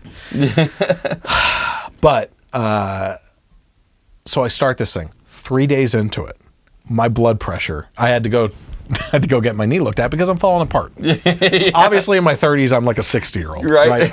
I'm like on the verge of retiring at this point. I go to get my knee checked out, and they take my blood pressure. 3 days into this thing, after consistent taking my blood pressure, 114/74. Nice. Freaking nuts. Yeah. So you have a believer in me now. Yeah, you know. It's going to take a huge lifestyle change, which I'm not ready for. Yeah. But I've even said to my wife, like, I can kind of see doing the shakes for breakfast. Like, I might be willing to do that. There's even some meals, like tonight I had, like for me, first of all, let me just say this. When you're on this type of cleanse, the simplest of tastes light your tongue up like you would not believe. Yeah. Tonight I had baked sweet potatoes and apples and parsnips chopped up that were baked and put on brown rice. Okay? That does not sound appetizing. Yeah. It was like a steak dinner to me. Okay? Because after doing shakes and stuff like that, like it's like sitting at Outback and having a bloomin' onion. Yeah, right. Which I miss. Yeah. I am desperate for these things right now. Now we've Tracy watched this documentary once called Forks Over Knives. I heard about that, yeah. And it was basically using food as medicine, you know. And they, are plant-based diet. It's basically a non-vegan way of saying vegan. Right, yeah. And the health benefits and everything like that. And the one thing I will say about this particular documentary was that instead of coming at this from a activism skew, it was strictly from a health and scientific research skew. Okay. So that kind of maybe there was a little tiny bit thrown in there because but and I mean, it definitely showed people with diabetes that had all these medicines that they were taking forever, and they switched their diet just to try something different, and they end up not needing any of the medication anymore, stuff that they thought they needed to live. And then it goes into the argument of, pharmaceutical companies and the whole medical industry. Is it really trying to cure us, or is it trying to just kind of keep our symptoms at bay, but keep us sick to keep selling us medicine? Right. You know what I mean? Crazy enough, my wife has been sick for the last week, and I haven't gotten sick. Yep. I'm shocked. She has a horrible cough, almost on the verge of strep throat, and I have not been getting sick at all. Yeah. Then again, I'm working like crazy, but still. Funny you should say about the diabetes, though, because someone I just recently became friends with went on the same cleanse from the same doctor. He had asthma, and he doesn't have asthma anymore. Yeah. That's crazy. This documentary also had people with cancer. Certain kinds of cancer and stuff See, that's where it's risky. Yeah, you don't want to do that as your only option. Yeah, that's the borderline for me. Is there's these people that believe in prayer only over curing cancer, pray over the person constantly. That I believe that's killing a person. Yeah, you know what I mean. I believe that God put talent on this earth in the form of doctors and nurses that can do certain things, right? And helping out with cancer and stuff like that is one of them. Yeah. But that's off topic. Yeah, and one thing I kind of as great as all that is, I always told Tracy too, I was but there still has to be the enjoyment of life. I know. Right? Yes. I told her, I was listen, I could never be a full 100% vegan forever, because, it gets, you start, once you have once you go that long without having good food, you start to question, do I want to live to 100 eating like this, or do I want to live till 60 eating what the hell I want? My wife just wants me to make it to 40 at this point. Right? Yeah. But here's 2 points. Number one, now I understand why vegans and vegetarians are so dang miserable all the time as people. Like, no wonder they're liberal. Yeah. They're just miserable all the time because they're not really enjoying life, for crying out loud. But here's the other thing. I believe if I could counter these things, right? If I could go all week doing healthy stuff and have a good meal on the weekend, or even have good meals all weekend, right? And then go back to healthy living all week. I would hope that I'll see. I kind of want to test that out, those waters, after this cleanse is over, just to see if I can get away with that and test my blood pressure and that, because like you're saying, like, there has to be a happy medium of, like, listen, and maybe it shouldn't be this way. Maybe you shouldn't view food as an activity in life. Yeah. But oh, it is. I mean, it's like, one of the... I enjoy eating. Yes, it's one of the... It's a delicacy. Yes, like, that word is there for a reason. Again, you look at socialist countries where they don't have crap to eat. Like, if they have any viewing of what Americans eat, it's like paradise. Looking at paradise from the outside. You know what I mean? Okay, so we were talking about education there before you rudely interrupted me about my weight loss there. But 15 pounds in 6 days? Yeah. That's pretty crazy. Sticking with the education, a UK teacher who was fired for misgendering a transgender student is suing Oxfordshire school. A Christian teacher in England is suing the school that fired him last month after he misidentified a transgender student.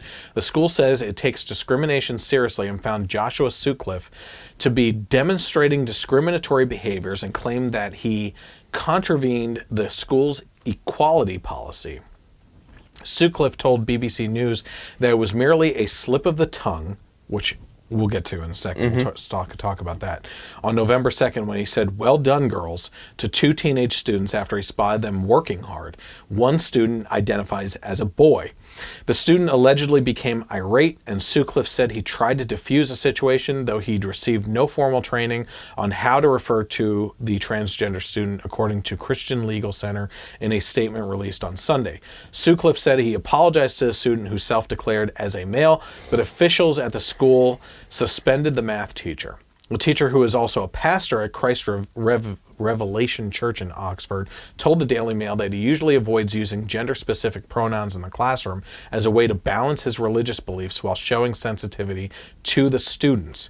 The school placed Sutcliffe in isolation during a week-long investigation, and he was shortly after fired in a disciplinary hearing. This is insane. Yep. Sutcliffe told the Daily Mail that teaching was his life and that he was distraught over his firing, calling the school's actions political correctness gone mad. The 27-year-old teacher sent a letter to the school's headmaster calling its equalities policies totalitarian. In the letter, Sutcliffe claims that the school systematically and maliciously breached his rights and that he has no choice but to bring legal proceedings against you without further notice. So let's unwind this back a little bit further, right? One of the things I said I want to talk about here is the slip of the tongue, right? Yep. This is constantly what we're talking about in this whole ongoing discussion that we've been having about genders and pronouns and everything else. Like, listen, it's dang near impossible to have a conversation with someone that identifies as something else, you know, especially if they're not even trying for, like, looking that part or anything, which I don't know what these kids look like. It's like the Filipino lady. Yes. It's just the dude with long hair. Like, a white dude with long hair. He didn't even try. Come on. But put some more effort into it's a matter of, like, listen, we have been, maybe we're obviously heading down this road where we have to rewire our brains, right, to follow along with this. I disagree with that. But in order to remain civil with each other, this has to happen, right? Is there a comment? It was about the food stuff. Oh, okay. Well, we'll get back to that in a Yeah. second. But the fact of the matter is that, it's going to take time. Like, this is an explosion over the last 5 years, maybe. Yeah. Right, with the gender pronouns stuff. Like, this guy just said, well, I'm sorry. See, exactly right there. I don't know. I would assume he identifies as a male. Yeah. And I just said this guy. Well, that's the trouble that you get into. He's Yeah. exactly right. It's a slip of the tongue. Listen, if you're observing a situation and you happen to say something, this guy actually tried apologizing to his student and diffusing the situation. But he was not having it. Yeah. Like you have to walk those eggshells without cracking them. And he's even going so far as proactively avoiding using pronouns in the classroom. Yeah. Even, I mean, you would think that, okay, if you're a transgender student and you have this teacher who is a pastor and you are like, whether this transgender student is Christian or not, they're still like, okay, I recognize that my biggest opposition in life is most likely Christians. This guy is trying. Even if like they mess up, you think a decent human being would be like, hey, you know what? Thanks for trying. It's okay. I appreciate your effort. Yeah. You are making a genuine effort, and I appreciate that. You messed up, no big deal. Like, what the heck is with people? They just can't. Yeah, there's no forgiveness. No, it's crazy. Because they're also, I feel like it's partly that they're just wired all messed up as far as getting offended by stuff, but also they see a slip of the tongue like that as an opportunity to push their agenda forward. And there it is. Right? Yep. Like, this is, okay, I can use this to bring more attention, to blow this out of proportion, to, I mean, you can tell, we could read the story and be like, okay, is this guy really being a bigot? Is he really being a thing? No, he's not. No. He is your typical person who had a slip of the tongue. Yeah. Which is exactly what he said. Yeah. I think you hit all the points there. In that, it's taking advantage of a situation. Yep. And what happens, right? In order to push your agenda, you have now Destroyed someone's the guy's livelihood. career. Yeah, absolutely. So obviously, my sister pointed out that the documentary on Netflix is called "What the Health" right now, and she said that's a good one to watch. So if you're interested in that type of thing, certainly watch something like that. Listen, a week ago, you had a skeptic in me, but those numbers that's crazy drastic drop in blood pressure. So I sound a little hoarse, and I have for the last week or so, because it's just. Listen, it's draining on the system. Like, I have found myself, first of all, I'm a late night person, and I usually stay up past midnight. Like, I physically can't go to sleep. I have been watching some of my favorite shows and just completely passing out. Yeah. Like, vegetarians have no energy. I gotta say, like, actually, okay, Alice, my friend Allison would completely disagree with that. She said that there's an energy boost right around the corner that's coming. Like, once you get used to it and things kick in. Yeah. Hogwash. I want my chicken. Or maybe your body's just telling you that it's time to go to bed at the right time instead of staying up all late.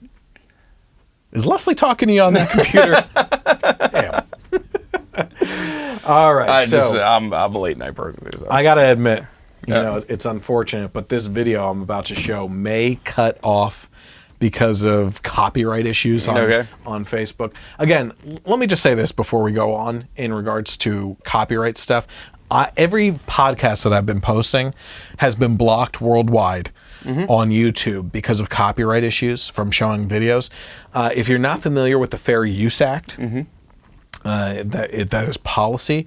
It's that you can use any copyrighted material as long as it's being used for criticizing, commentary, or I mean that basically covers it, right? As long as you're using it to opine on, it's fair use, right? Yeah. So you're not just rebroadcasting something just to rebroadcast. Exactly, to get or paid, monetized, right? which I'm not anyway. Yeah. Damn you, YouTube. Still? No updates on that? I have to hit, at this point, I have to hit a certain number in views. We're getting pretty close to that right now.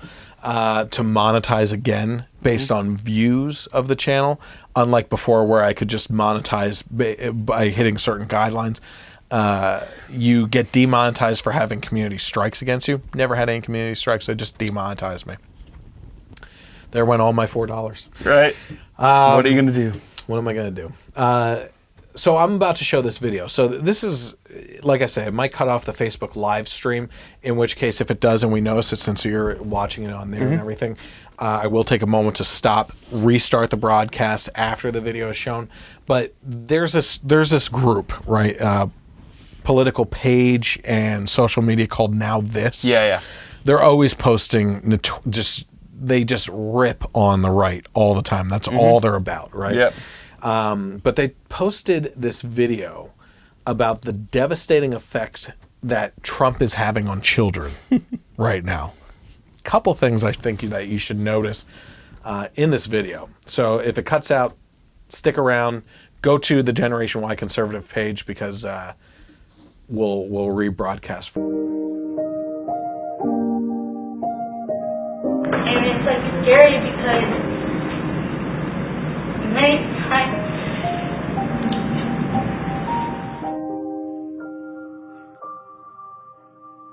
Good morning, everybody. We want to hear about you. We want to hear about how the school year is going. my mom came as a refugee and then it's like America was like, oh no, you can't come into the United States. She would probably die. Trump is saying that he's trying to get rid of those bad immigrants. What he's doing with taking away DACA is actually taking those dreams of those good immigrants and they're telling you, oh, this country is free, this country is a country of opportunities, but it's making it so hard for you to have opportunities. I'm describing how they're personally affected because kids feel like there's a direct impact between what's going on politically and their own lives in a very intense way. Okay, so a couple things I want to point out about this video. Now, on my screen right now, as you were watching this, you probably couldn't see it, but right on the podium in the background is a little yellow sign. I encourage you to go back and watch this. Guess who's on that? Did you see? I did not Che Guevara. Oh, jeez. In a public school. Okay, a communist leader that was responsible for the deaths of thousands, if not hundreds of thousands of people in Cuba, right? Worked with Fidel Castro. Okay, was part of this rebellion in Cuba. Che, which you see liberals wearing on their shirts all the time, is like a hero to the left. I would argue they don't know anything about him. Oh, yeah, right? of course. Because he was a fascist leader. Okay, literally, But they're anti-fascists. yeah, literally cut a hole in the wall of his office to view the courtyard below where they had executions because he enjoyed watching people being executed so much. Stand-up guy. Fantastic guy, right? There's that. Okay. Yeah. First, and I mentioned to this to you as we were setting up the video before the podcast started and everything.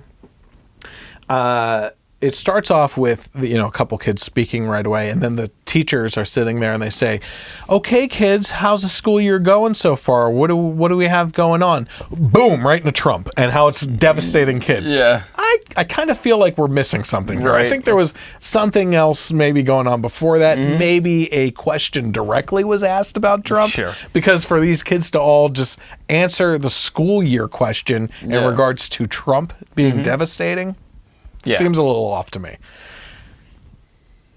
First of all, I don't want to keep on hogging things, so go ahead. What do you have to say about the video? I mean, it's just... I just think about when I was in school at this age. Yeah. And, like, politics... I wasn't even thinking about this kind of stuff. No. You know? What is going on where now kids are just trying to be indoctrinated into this way of thinking. Yep. You know? Right out of the gate. You know, and it also, I'm sure, has a lot to do with that, like, every, kids in middle school and high school, they look up to celebrities and musicians, and that's just like, that's their second job. Celebrities is to just be political and everything. I mean, I can't like you asked times why I'm not active on Twitter. I just can't even deal with Twitter. I mean, I used to like go on Twitter to see like, oh, what's the next Marvel movie coming out, or what's this actor up to, like with what they're working on. Now it's like, oh God, just political thing after political thing. So they're just like getting brainwashed at such a young age, and they're being fed, just spoon-fed one side of the story. And that's actually where I wanted to go with this. Listen, I want to talk directly to you for a second, okay? Children of America. Yeah. No, it's parents. Oh, okay. Okay? Yes. Parents and teachers and everyone else. Trump is not having a direct, devastating effect on these children, okay? Because honestly, not much has changed. He hasn't actually gotten that much accomplished. I'm sorry for the right, the people on the right who think that he's doing like miracles left and right and everything. He got Gorsuch in. Congratulations. He's pushing for the tax plan. It's not exactly helping people. We talked about this last week. It's helping out the corporations, which the left is going nuts about, but corporations are made of people. Yep. They employ people. That tax cut for the corporate tax rate is encouraging job growth here back in America, right? So hiring more people, giving more money back. In the end, honestly, reducing the cost of goods and services, right? So there's that. And then also, what was the big one just now? Well, net neutrality was a big thing today, which we'll probably talk about next week when more details come out. But it's not Trump that's having a devastating effect on children. As a matter of fact, Trump has deported, if we're talking about immigration, less people than Obama did. Because if you're actually talking about immigration, Obama deported more illegal immigrants, criminals out of our country than any president before him, okay? So it's not Trump that's having a devastating effect on children. It's actually you as the parent or as the adult in the lives of these children that's having a devastating effect on the children because of your portrayal of the devastating effects that Trump is having on the children. So you are taking this approach of embedding or indoctrinating in these children's minds that their lives are going to be devastated, that tomorrow is an uncertainty for these kids because of Trump being president. But the reality of the situation is that not much changes with presidencies, okay? You may dislike this guy because he's a rude character. He is a character, and that's what he is. He's a reality TV show guy. He's a business person, okay? He plays to the camera. He plays to the audience. That's exactly why people love him and why people hate him. But not much changes in society between presidents, okay? The right got extremely upset when Obama was in office for different reasons too. But in the end, not much happened. Yeah. Okay, certainly there were policies that hurt us. Obamacare, where premiums are rising like by 500% or something like that. It's insane. It's crazy. Yeah. So things like that will actually hurt us. But to have these children believe that they are on the verge of deportation because of their background and everything is asinine. As a matter of fact, Trump is advocating for like kind of sweeping legislation to allow people that are already here to somehow make it stay that they can stay, you know? It's the adults in these children's lives that are putting undue stress on the shoulders of these children whose brains are developing still and making them into anxious, nervous wrecks. Yeah. I mean, you're talking about, we have enough psychological symptoms in our society as it is anyway. Why are you putting undue stress on kids as it is? Allow them to go through life and be children before they have to be hit with the reality of being an adult. Yeah. This is ridiculous. It's not Trump that's having the devastating effects. It's you as the adult that's having devastating effects on these children in our society. You are the problem right now. But Chris, if we don't start them early, how are we going to get them to rock the boat as soon as they turn 18? Well, let's be honest. You can either rock the vote at 18 or when you're dead. Yeah. The dead have more voting power than most people nowadays. Yep. All right. So what do we got here? Okay. Great story here. This is a kind of an inspirational story. And again, we're actually going to get back into the same topic we were just talking about in regards to this as well. I felt that this kind of tied in directly.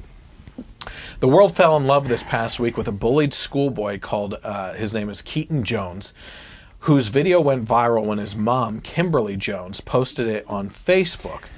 So let's take a look at this guy's clip. Curiosity, why do they bully? What's the point of it? Why do you find joy in taking innocent people and finding a way to be mean to them?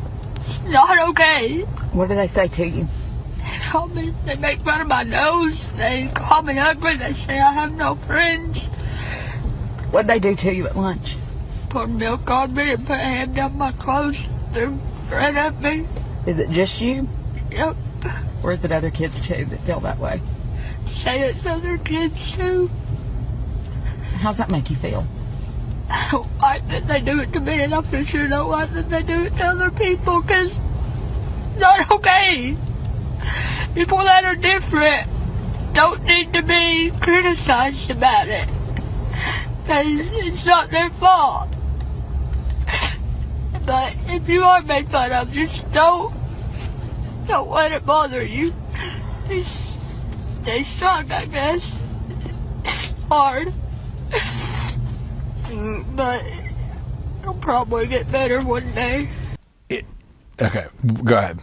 Well, I want you to take the reins initially on this one. That's heartbreaking to listen to. You know, that he's being treated that way in school, and I've always kind of like thought about like, man, what can I do as a parent to make sure that my kids aren't bullies? You know, because it's just, I feel like a lot of that has to do with parenting. Mm-hmm. You know, so it's hard to hear. You know, such a sincere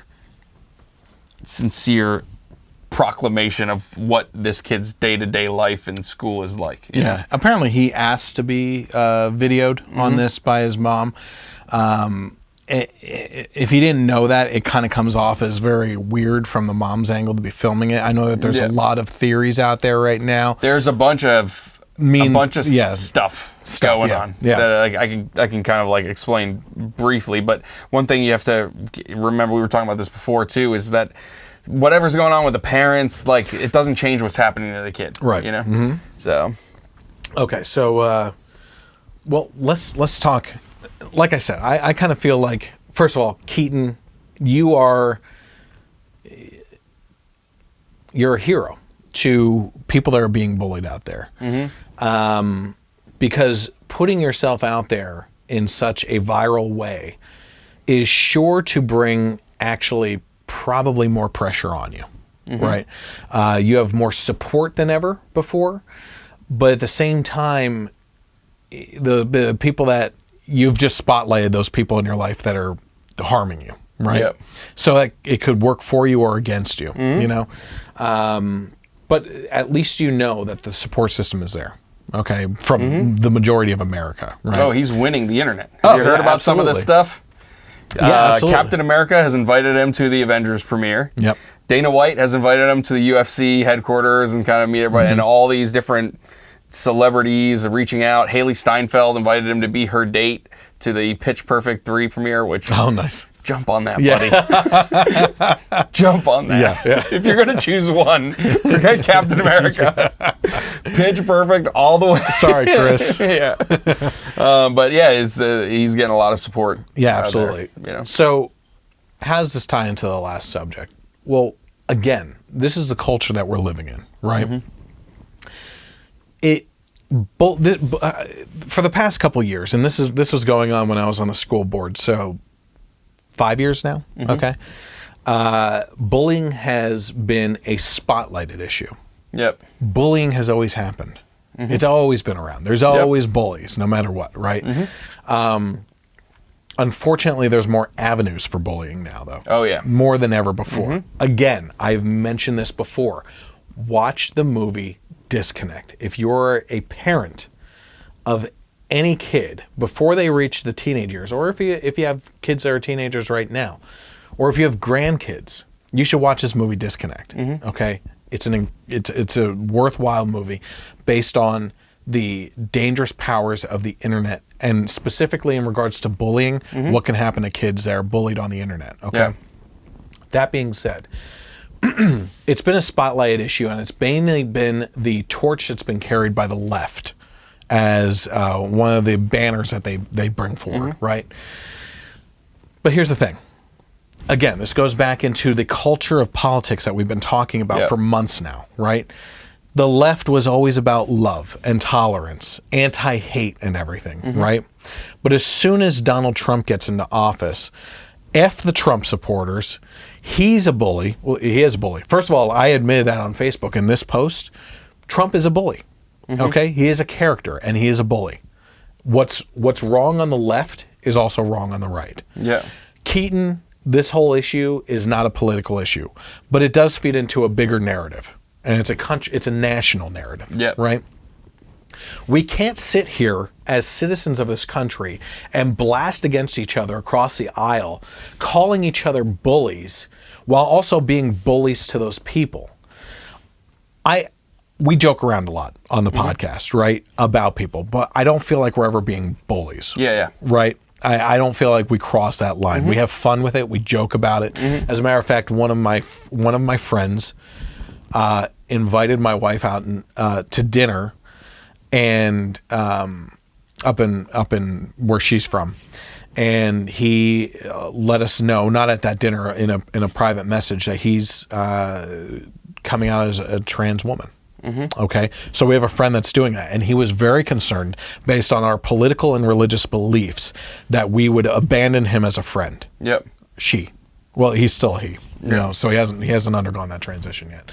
And the fact that we had a conversation, we both had our own separate conversations with him, saying, listen, my wife said, it's going to take a lot more than that to lose us as a friend. And I said, I would be a pretty crappy friend if that's what it was that disconnected us, right? And that's the way civil discourse goes. That's how you have to approach it. People are people. Again, I don't care what you do. With I disagree with what he's doing, but that's his choice. You know what I mean? It's not affecting me. It's going to affect how I feel about his personal choices. But listen, I have video games to talk to him about, movies, technology, and podcasts. I have plenty of other stuff that we could focus on. The fact of the matter is, you can't sit and stand against bullying. If you have the mentality right now, if your banner issue is being anti-bullying, while calling Trump people idiots, hateful bigots, sexist, misogynists, fascists, xenophobes, calling them, calling Trump all different types of names, calling Republicans, calling any of their supporters. If your daily news feed on your Facebook account is you railing against people and showing hatred and bullying of those people, you're part of the problem. Of course. You can't say that you're anti-bullying while bullying other people. There's a big difference between joking around and spotlighting the flaws in someone's argument against you and bullying. Bullying is demeaning someone and taking them down because you disagree with their opinion and just treading all over them. Okay? So there's a disconnect in America right now. There is no way that we need some self-reflection in this country. Okay? And that is, if you're going to take a look at Keaton here, and I think that you should, and say that this kid should not be bullied. I think we can all agree on that. Okay?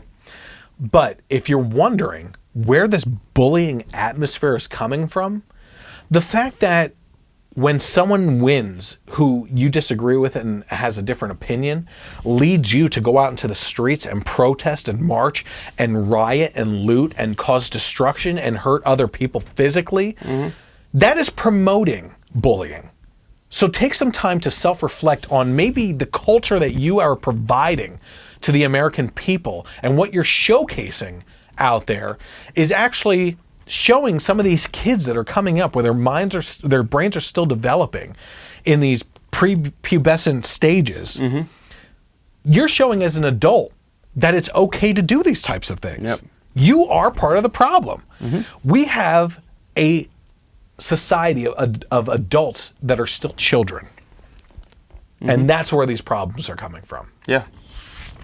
I couldn't say it better. Okay, all right. I mean, you didn't leave much to add on to that. But I mean, that literally is exactly what I've thought about a lot of the social justice warrior mentality. It's like children. Yeah. It's like adult throwing children. tantrums. Yep. All right, so you kind of went over this, but at one point this week, a friend of mine pointed out in a conversation that on Instagram between someone claiming to be Kimberly Jones and an MMA fighter, which was who? Joe Schilling. Joe Schilling, okay. Yep. Yeah. That he was indicated he wanted to fly them out to a Bellator event, introduce the family to fighters, but then the mom said, no thanks, just share my GoFundMe, indicating that this woman was more interested in the money, right? Now, that exact article that he posted has since been updated twice now. The first one being, they said, apparently Kimberly Jones is not the owner of the verified Instagram account, and Joe Schilling was communicating with an alleged fake profile. It was then updated again at, that was at 3 o'clock on the 11th. At 6 o'clock on the 11th, it seems as though no one can verify the authenticity of the alleged Instagram account belonging to Kimberly Jones. The previous Instagram account below has been wiped of its profile picture, and a Wayback Machine search showed that it once belonged to a teenager who may be playing an Instagram hoax and selling verified Instagram accounts. So we don't really know. At one point in time, it was said that the GoFundMe account was actually set up to help with the college fund for this kid, which would be great. Yeah, that's a worthwhile cause. Kind of going along those same lines. At the end of his video, he said, apparently, I think it's supposed to get better. Yep. Right? It does. Okay? Here's the thing. Here's a life lesson for you, though. Okay? It will get better for you as an adult in regards to this bullying. But there's always going to be bullies in your life. Okay? I've ended up with bullies as bosses. Yep. Okay? It created such a toxic environment that I would be emotionally distraught when I went home from work, okay? Like, just mentally exhausted to the point from this person breathing down my neck in such horrible ways that I was physically exhausted from it, okay? And the good news is she just got fired. So that was, it was good. Just recently, I found that out. And cheers to that. Because she does not deserve to be where she was as a president of the company. Right.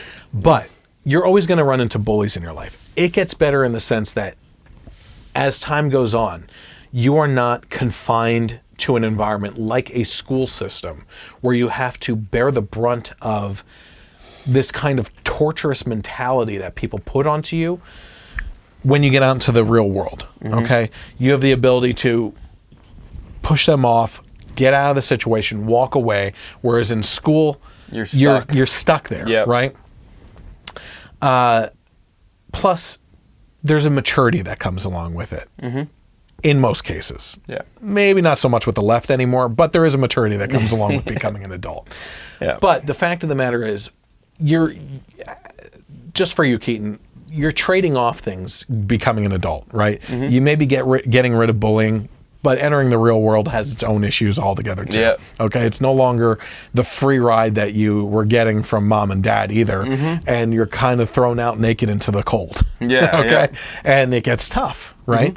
But the fact of the matter is that you're going to encounter bullies all your life, and at times there's some self-reflection of those people too. Yeah. Did you bully anyone in school?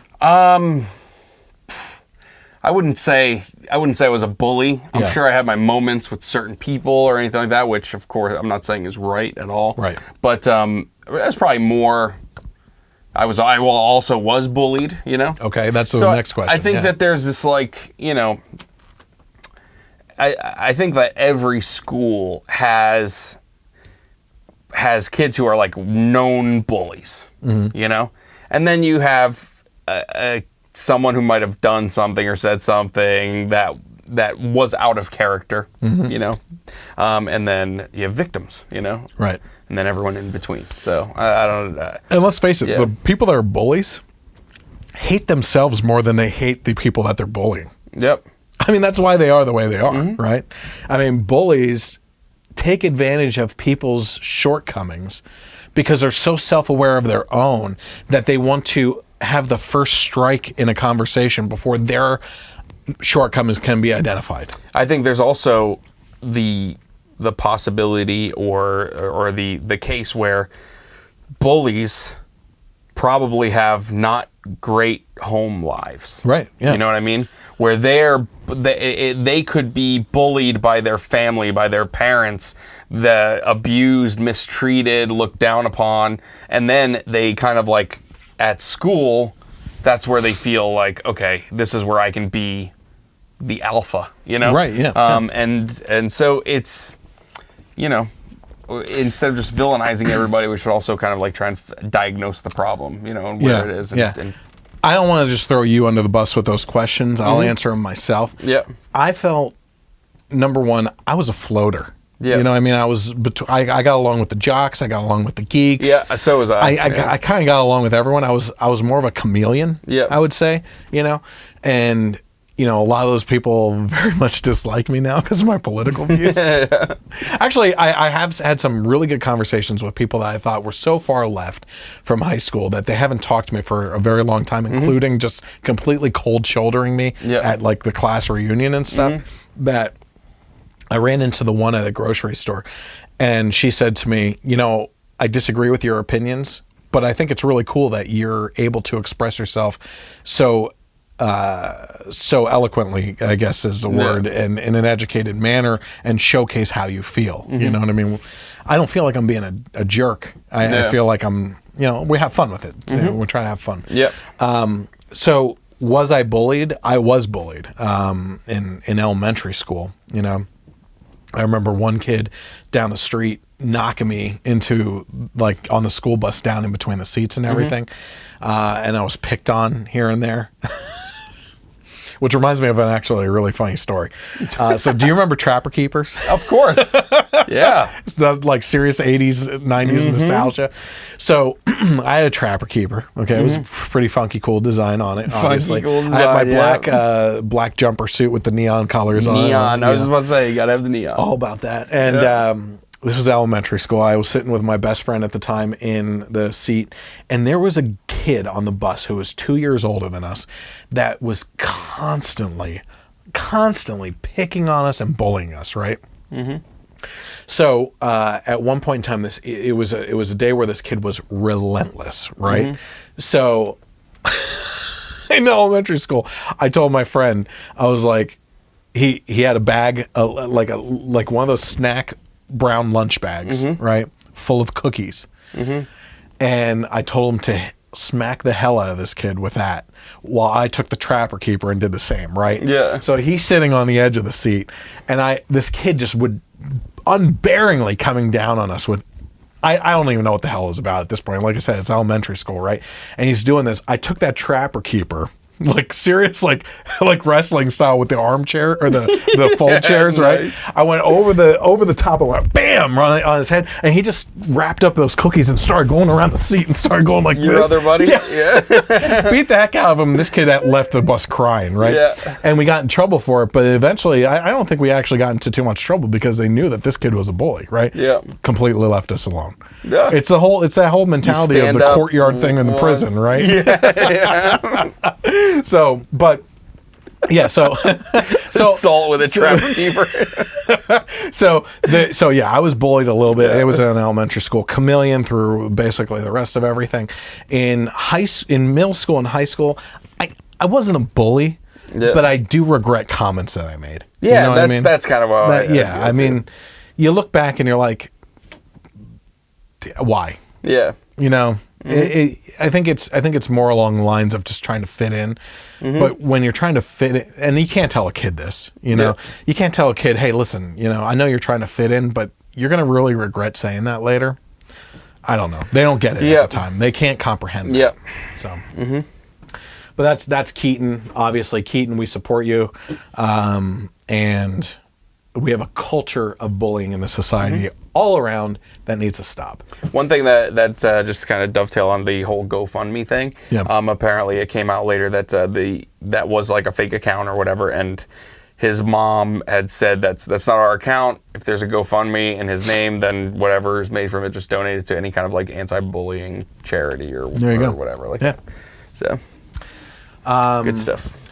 So this kind of goes back to last week's topics. Liberal students condemned and trashed a Kate Steinle vigil set up at UC Berkeley College, set up by the UC Berkeley College Republicans. So Kate Steinle, obviously we talked about her last week. She's the young woman who was killed on the Pier 44, I believe it was, 14, Pier 14 in San Francisco. She was walking with her dad. I believe they were took a walk to go see her other sister, I believe was the story. And they're just walking on the pier, enjoying life, enjoying the day. And all of a sudden, they hear a noise, and she slumps over onto her father, and her last words to him were, "Help me." Yeah. Help me, Dad. Help me, Dad. Yeah, which, like, okay. Yeah. It's like, it's killing me right now. Yep. What ended up happening was a person who was here illegally for the 6th time in this country, after being deported 5 other times. The story goes on his end that he found a gun in a bag on the pier, picked it up, and somehow it magically went off, which is a completely false narrative that guns can magically do things, right? There is evidence that it ricocheted off the pier and hit her. Okay.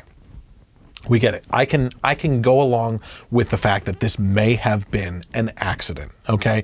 But like I said, if I'm texting and driving, if I'm drinking and driving, and I am not looking and I veer off the road and there's a pedestrian that I strike and kill, I will get charged at least with manslaughter. Yep.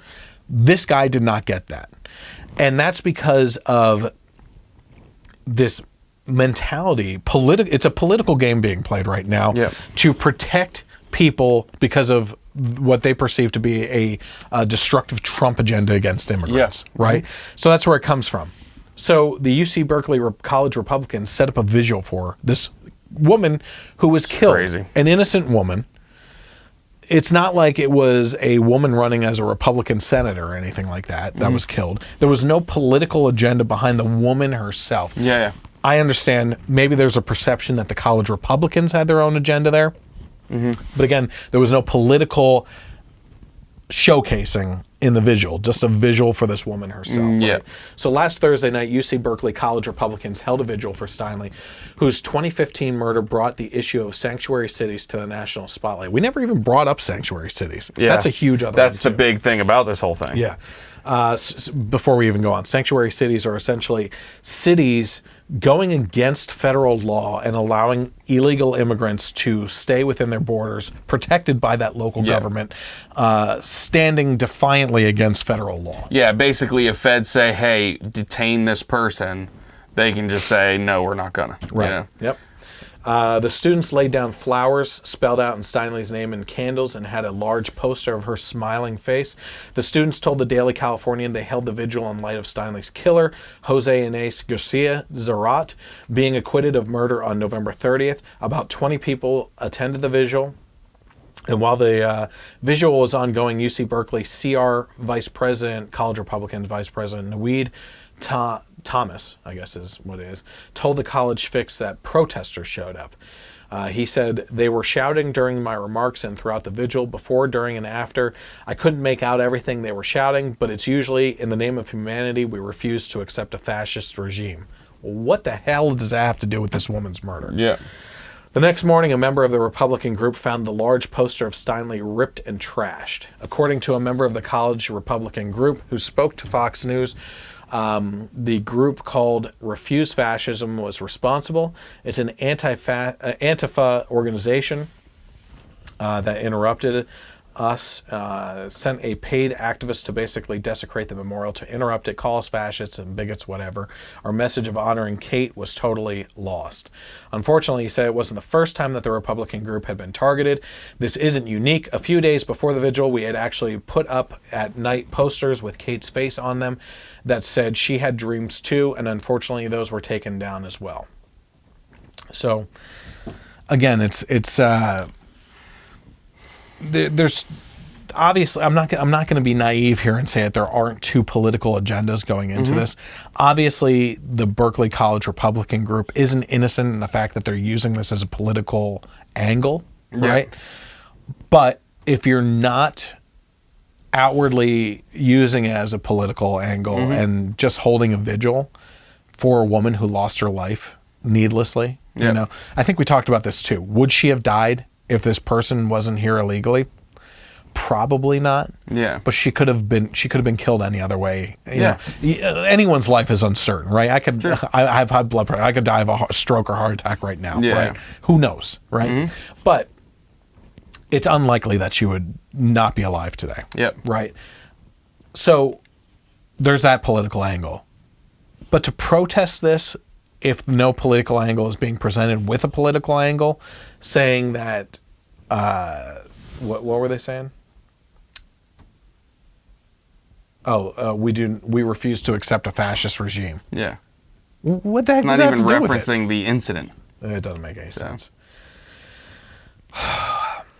While we're on the same topic here, this is what's just crazy about this, because this was like bang, bang, one after another in regards to court issues with crimes, and they have the same fundamental just disaster inherent in them, right?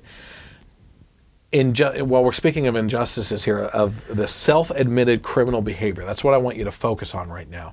This week, we also found out the fate of the black teens in Chicago that kidnapped and tortured a white male with special needs. Now, I actually talked about this topic last December while I was starting the podcast, and it was like very crude podcast stuff.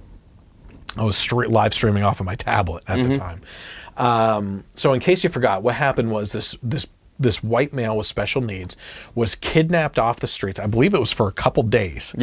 By 4 black teenagers, I believe.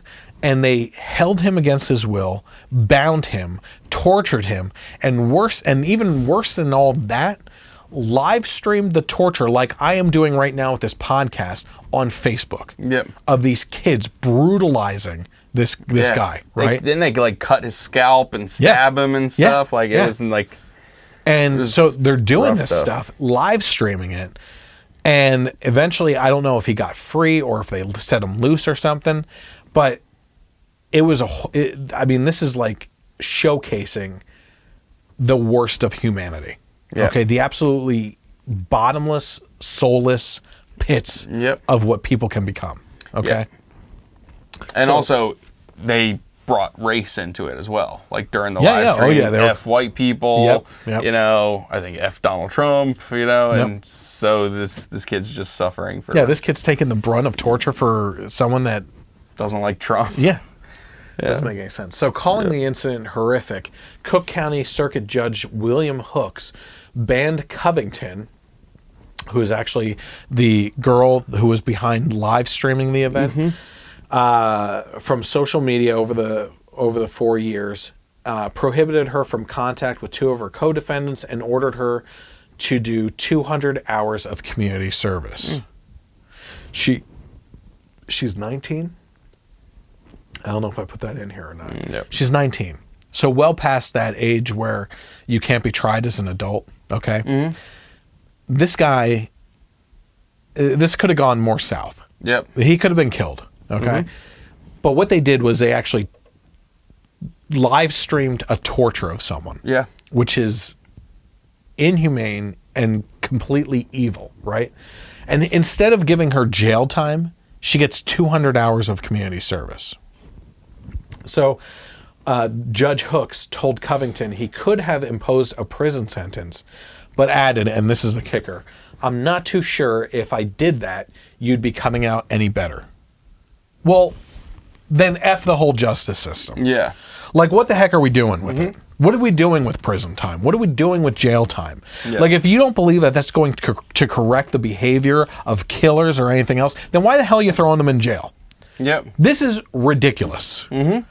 This is so asinine, it's unbelievable. Like, the fact that you as the judge in this is infuriating. And I'm sure, like, people like my friend Matt, who sees injustices in the black community, I completely agree. If I were to say, listen, justice is not blind anymore. Obviously, that blindfold has been lifted, and the scales are tilted in favor of whatever the heck is going on, that you can't fairly judge things anymore. And he would tell me, without having him involved right now, that's justice hasn't been blind in a long time, especially in the minority community. Yep. But in this case, it's a ruling that's in favor of these minority teenagers because of a political situation, I think. Yeah. There's this mentality that's going on right now that there's that battle, the Black Lives Matter battle and everything else. They were specifically targeting white people in this with their remarks and their actions, and the president himself. Yep. Using this kid as a pincushion Yeah. for their animosity towards the president. Which, what the hell does this kid have to do with that? Yeah. Like, I'm sure he wasn't wearing a MAGA shirt or hat or anything like that, you know? It's so ridiculous. Yeah, 2 points on his reasoning that I'm not sure that you'd be coming out any better. Yeah. Okay, if that's really the case, one, how is 200 hours of community service going to make her come out any better? Just set her free. Two, if you don't think she's going to come out any better, then maybe she shouldn't be coming out. Yeah. Yeah, no kidding. You know? Yeah. That's all there is to it. Yeah, absolutely. It's like, what? It's crazy. So, Judge Hook said he hoped the strict terms of Oh my God. probation would put Covington on a more productive life path, but he warned she would face prison time if she violated any of the restrictions. Yeah, we'll follow up on that when it happens, because it will happen, and I guarantee you it's going to be Yeah. keep on giving leeway. I guarantee it, you know? Yep. All right, so, oh boy. Good, we have the two science things right in a row. So an Argentinian scientist is facing criminal charges after he released a glacier report with results and methods that angered environmental activists. By the way, what time do we have to get going? I would say by like 12:50. Half hour. Oh, wow, well, we got to get going, okay. Because we have some stuff that we need to get into. So we're going to go over this real quick. Geoscientist Ricardo Villalba, who heads the South American country's Institute of Snow, Ice, and Environmental Research, has been charged with abusing his authority and violating his duty as a civil servant, according to Nature.com. The charges stem from a complaint from environmentalists who alleged that the scientist doctored a 2011 glacier survey to protect gold mining interests. In that survey, he included only glaciers 1 hectare or larger. The environmentalists were angry because he didn't include smaller glaciers, but as Nature.com noted, the international norm for scientific glacial surveys is to only include glaciers 1 hectare or larger. He is appealing his charges on December 4th. I guess he did appeal his charge. Yeah, he appealed his charges on December 4th. If the indictment isn't overturned, his case will go to trial. And in the meantime, the court has ordered the seizure of his assets of up to 5 million pesos, or about $300,000 American dollars, right? Because he has a dissenting opinion that was published. This is insane. Yep. It blows my mind that we're having this conversation, whereas it is the foundational principles of the old school scientific community. It's certainly not anymore. Scientific method. To have the scientific method and go through things. Yep. Dissenting opinion is encouraged in the scientific community. It used to be encouraged in the scientific community because it would further progress science down the road of testing out different theories. But this guy can't have it. You write a dissenting opinion and you have assets seized from you, from your personal well-being and property. This is what's going on there. What's going on with the sexual harassment stuff right now. You know what it is? It's not a loose comparison to look at the Salem witch trials. Yeah. Okay, where you accuse someone and without evidence throw them into the river, and if they sink, they weren't guilty. Yep. Well, at that point, you've lost their livelihood, careers, and reputation, and screw if they make it out of there alive anyway, right? Yep. We just had a congressman or senator. Do you hear about this one? Yeah, Dan blew Johnson. his head off. Yep. Shot himself because he was his name accused. was Dan Johnson, right? He was accused of sexual abuse or harassment or something, and he was a sufferer of PTSD, and he went under a bridge or something like that last night and shot himself. Yep. There wasn't any evidence against him. It could have been true. If it's true, he's a scumbag. But what if it wasn't? Yep. What if that accusation was false? Well, family is dealing with that today, that in a very horrible way. Yep. Okay, they just lost someone. You literally took the livelihood of someone in that case. In this case here, what we're talking about in the scientific community is throw the scientific method out the window.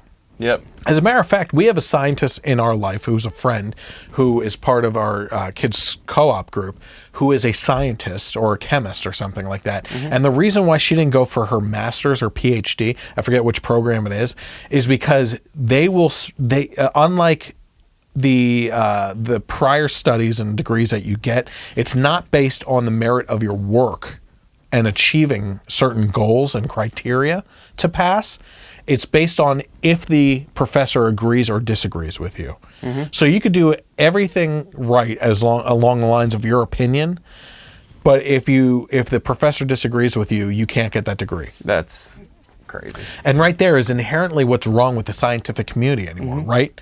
And why we're seeing so much evidence leaning towards global warming and things like that, which is the other thing that was explained to me. I would love to have her on the podcast sometime to explain this to me. But the way it was explained to me, because it's through my wife who's a friend, is that if you come to a conclusion that the professor disagrees with through the scientific method, you have to stop and redo it over again until you get the result that he's looking for or she's looking for.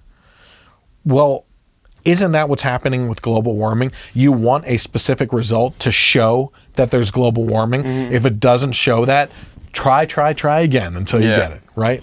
This guy, so they're saying here, there is no other institution in Argentina that has done more for the knowledge, care, and protection of glaciers in this organization, he told Nature.com. His co-workers at the National Scientific and Technical Research Council protested on his behalf as he entered his appeal on December 4th.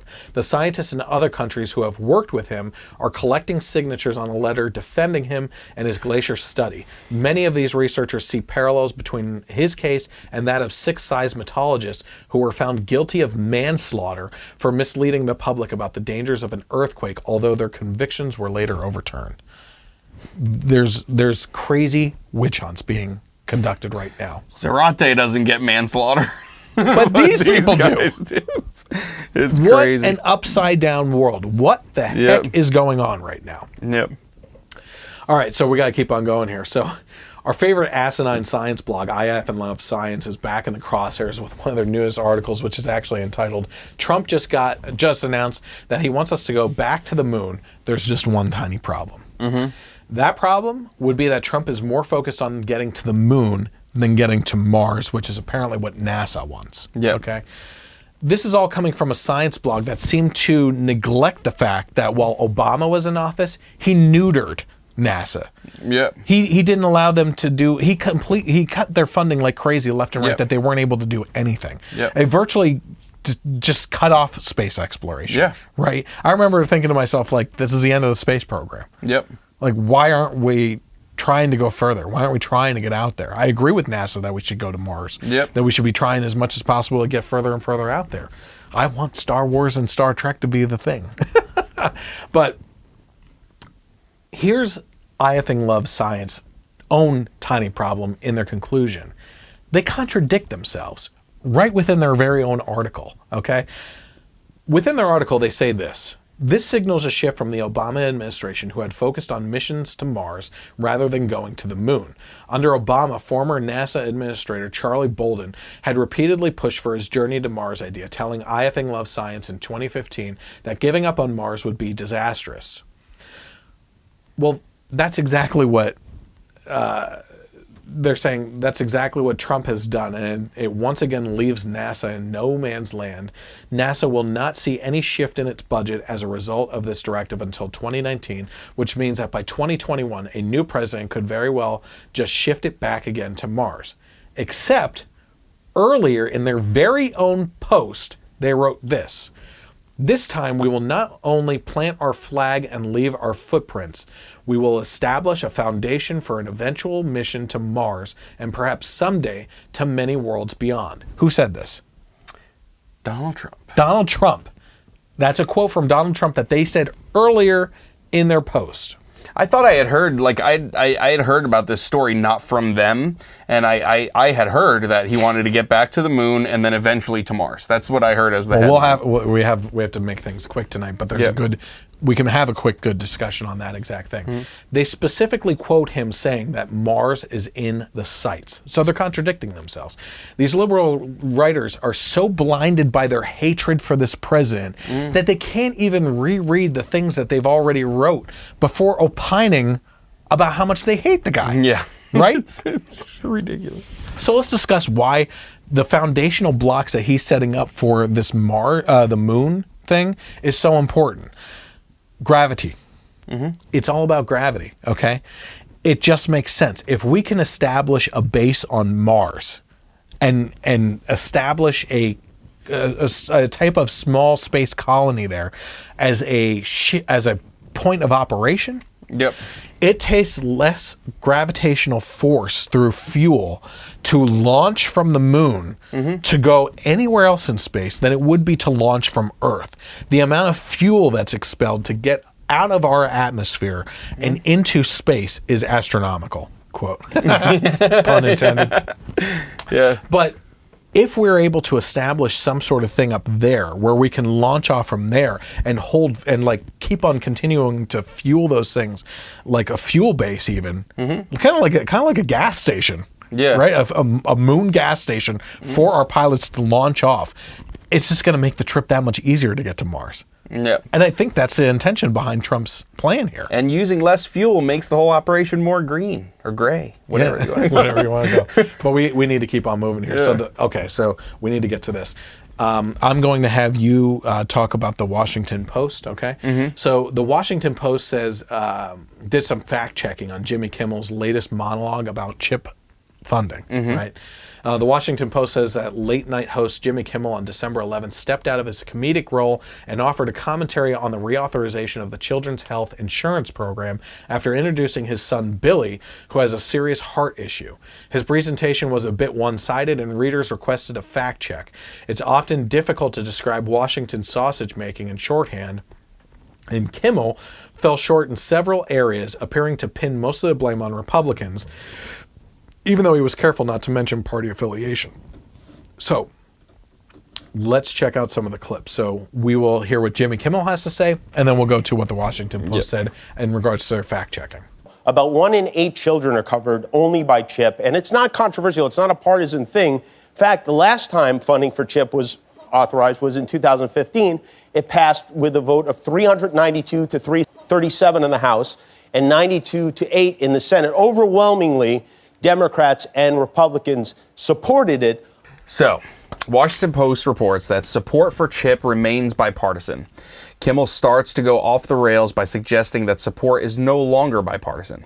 The federal fiscal year ends on September 30th, which is why funding technically ran out when CHIP was not reauthorized. But states may continue to spend unspent 2017 allotments and funds from earlier years.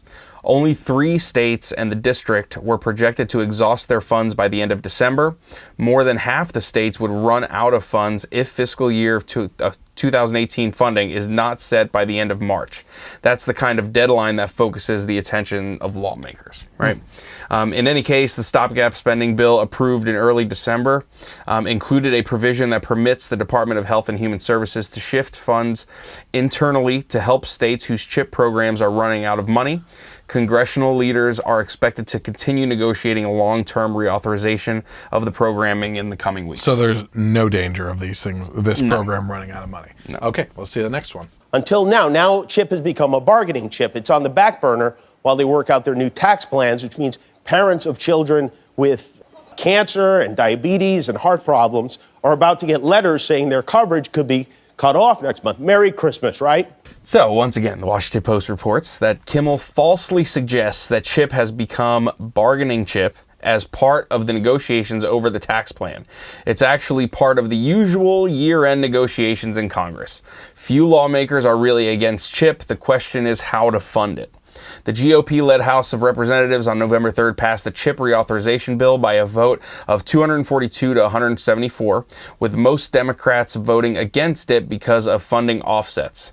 In particular, Yeah, right.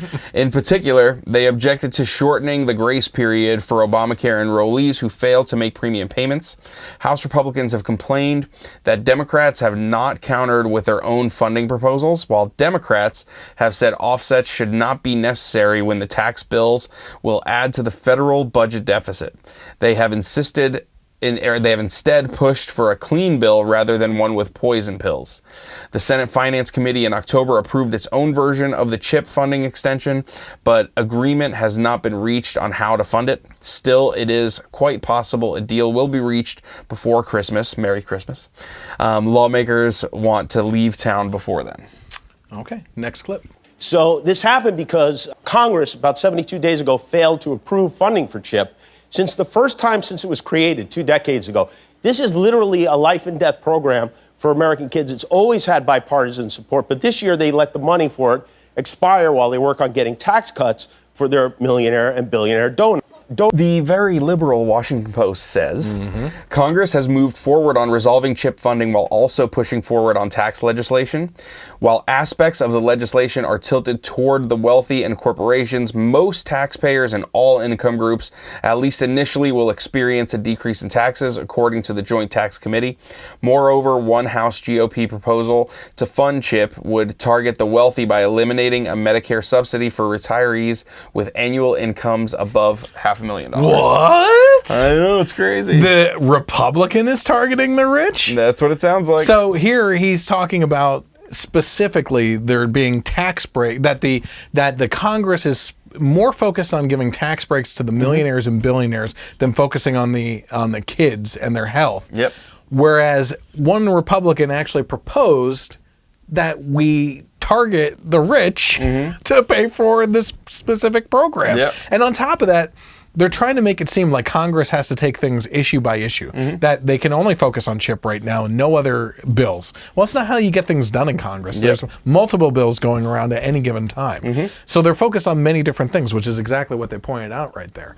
Okay, next clip. I don't know about you. I've had enough of this. I don't know what could be more disgusting than putting a tax cut that mostly goes to rich people ahead of the lives of children. Why hasn't CHIP been funded already? If these were potato chips they were taking away from us, we would be marching on Washington with pitchforks and spears right now. Again, Kimmel's frame of reference is off. CHIP funding is being negotiated even as Congress is debating a tax plan. Both the House and Senate have signaled they support reauthorization for CHIP. The impasses over funding had led to some uncertainty in a handful of states, but there is no immediate crisis. And the recent stopgap funding bill provides flexibility to keep CHIP programs running in states. The bottom line, CHIP is completely unrelated to the tax legislation. In fact, it won't be and was never going to be part of the tax bill. Congress is able to work on several issues at once, and most of the outstanding issues get wrapped up just before important holidays. So the point here being, if you are an entertainer and a comedian, right? Yeah. He got drunk on some viral videos that went viral with his political opinion. He felt that he's a hero now, right? Yep. He obviously is being fed the wrong information. I think, number one, he has like crazy leftist writers who's probably writing this stuff for him. Yep. And then he uses his child as a prop. That's the... in his crap. Man, that's... He is literally, no, it's not literal, but it's like diarrhea of the mouth. Okay? He doesn't know what the hell he's talking about. Yep. He has no knowledge on it. He obviously didn't do deep enough research or got this writing from someone else and didn't fact check it himself, right? And he's using his spotlight for issues that he knows nothing about. Yep. Because these are I was going to say these are pretty big mistakes. They're not mistakes. It is arrogantly playing to an ignorant audience that follows along with you. Yeah. Okay? But you need to reevaluate your choice of veering from comedy and trying your hand at political discussions that you are obviously ill-equipped for. Okay? So we're going to keep this going because we're running out of time here. There was another terrorist attack in New York City this week, and thank God that it was a failure. Yep. Some crazy things. I'm just going to run through this quickly. A man wearing a homemade pipe bomb set off the explosive in a busy transit hub on Monday, injuring 5 and setting off panic during the morning commute. Authorities said that the explosion in a walkway below Port Authority bus terminal was an isolated, attempted terrorist attack. Officials said the suspect, 27-year-old Akayad Ullah, pledged allegiance to ISIS and said he acted in response to Israeli actions in Gaza. Keep that in mind, because over the coming weeks, I'm sure that we're going to hear that Trump was responsible for this with his declaration on Jerusalem. The blast detonated around 7:20 a.m. in an underground walkway connecting two subway lines beneath the bus terminal, which accommodates 220,000 passenger trips a day. Investigators said that the suspect had at least two devices. A law enforcement source with knowledge of the investigation told CNN the device that detonated was a foot-long pipe that contained black powder, a battery, wiring, nails, and screws. It was attached to Ullah with Velcro and zip ties, and investigators did not elaborate on the second device. Ullah is at Bellevue Hospital, where he's being treated for lacerations and burns to his hands and abdomen. New York City Fire Department Commissioner Daniel Negro said. Negro? It's a tough one. It is, yeah. Whatever it was. It wasn't meant to offend. Negro. I'm going to go with Negro. 5 people were treated. 5 people were treated for minor injuries at area hospitals. The family. So this is where it gets crazy, right? Yeah. Did you hear about this? The family, what the family said? Oh, no. I mean, I'm surprised, but I'm not surprised. Just dumbfounded. Yep. The family of Ullah on Monday said that they were not happy with the way law enforcement handled the investigation surrounding their relative. In a statement provided to the New York Chapter Council for Islamic Relations, which is the acronym for that, do you know what it is? CAIR. Oh, God. CAIR. By the way, family friend who's no longer a friend lambasted me when we were running a blog called Our Last Stand, because one of my fellow co-editors on the site wrote about the beheading of Daniel, the reporter. I forget his last name. Yeah. He was beheaded, right? And I remember. he actually linked to the video of the beheading, which I agree with him. People need to see the barbaricness of these people and what this religion touts, right? Yep. That being said, she said in a message to me, we are no longer friends, basically, and that you should check out CAIR's website and educate yourself on Muslim people. Right? I wrote back to her, you should actually do your own investigation, because I have already done mine. That CAIR leadership in that CAIR organization has terroristic ties and have been federally charged for those terroristic ties, right? So when you're getting information or being represented by CAIR, you're not getting any respect from me. But you should find a more pro-Muslim group that actually has some better ideals behind it. Yep. So in this letter, they said, we are heartbroken by the violence that was targeted at our city today and by the allegations being made against a member of our family. The dude had the stuff still strapped to him, okay? The guy's guilty. Yeah. Okay? But we're also outraged by the behavior of the law enforcement officials who held children as small as 4 years old out in the cold and who pulled a teenager out of high school classes to interrogate him without a lawyer. These are not the sorts of actions we expect from our justice system. Right, well, your justice system is Sharia law. So you really want to talk about your justice system? Because that's a whole bag. We can let the cat out of the bag on that and actually talk about the monstrosities and horrible things entailed in Sharia law. Yep. The statement added and noted that the family has every confidence that the U.S. justice system would find the truth behind this attack and that we will, in the end, be able to learn what occurred. I have a feeling these people know exactly what occurred. Yeah. And we're probably part of the problem. Probably. But do I have faith in the system? Well, when you look at Kate Steinle and what happened in Chicago with the black teens, I'm wondering if this guy actually walks out of that hospital a free man at this point. I don't know. I honestly don't know anymore. I don't know. So that's that. All right, let's get to the last topic. Okay, I think we're going to make it just in time here. So on our last topic for the night, Roy Moore lost the special Alabama election on Tuesday to an abortion extremist liberal in a heavily Republican state.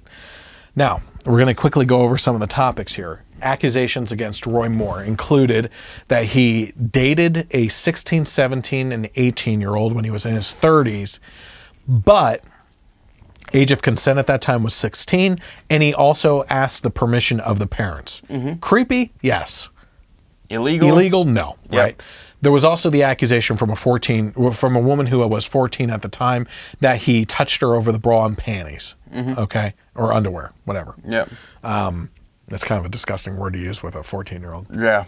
But that has no verified evidence to it. Okay, it's just hearsay right now. Yep. It's an accusation. It's an accusation. Yep. So creepy guy, yeah. Whatever. Okay. I personally wouldn't have voted for Roy Moore, but Alabama put themselves into a bad situation in the primaries themselves in the first place. Trump originally backed Luther Strange, but clearly out of these three, the best candidate would have been Mo Brooks, I believe, who is a congressman who was literally pulling people to safety and saving their lives at that shooting incident where the guy was shooting at the congressman on the baseball field. Yep. He was one of the guys that was running out into the fire, pulling people to safety. Yep. And Congress didn't want him there anymore, and certainly Trump didn't either. Okay, so that's Roy Moore. The guy that won, Jones, I believe is his name, is like literally a person who believes that you can abort a baby at any point in time, even like having contractions ready to give birth, like scissors and kill it, like that type of thing. Yeah. That's this kind of guy. Alabama is actually one of the states that's, if not the most anti-abortion state, right? Yeah. So for this to happen is very telling. Is it a mandate against Trump? I kind of doubt it. I think it has more to do with people being uncomfortable with their choices, because there was over 200-some thousand people that, or 20,000 or 200,000, I forget. You can look into it, that wrote in a candidate. Yep. Right. And I think the majority of those people wrote in the Alabama football coach, actually. So there's that. Why is this good for the GOP? Couple of reasons why it's good. Number one, we don't have to sit here and defend this guy. Yeah. Okay.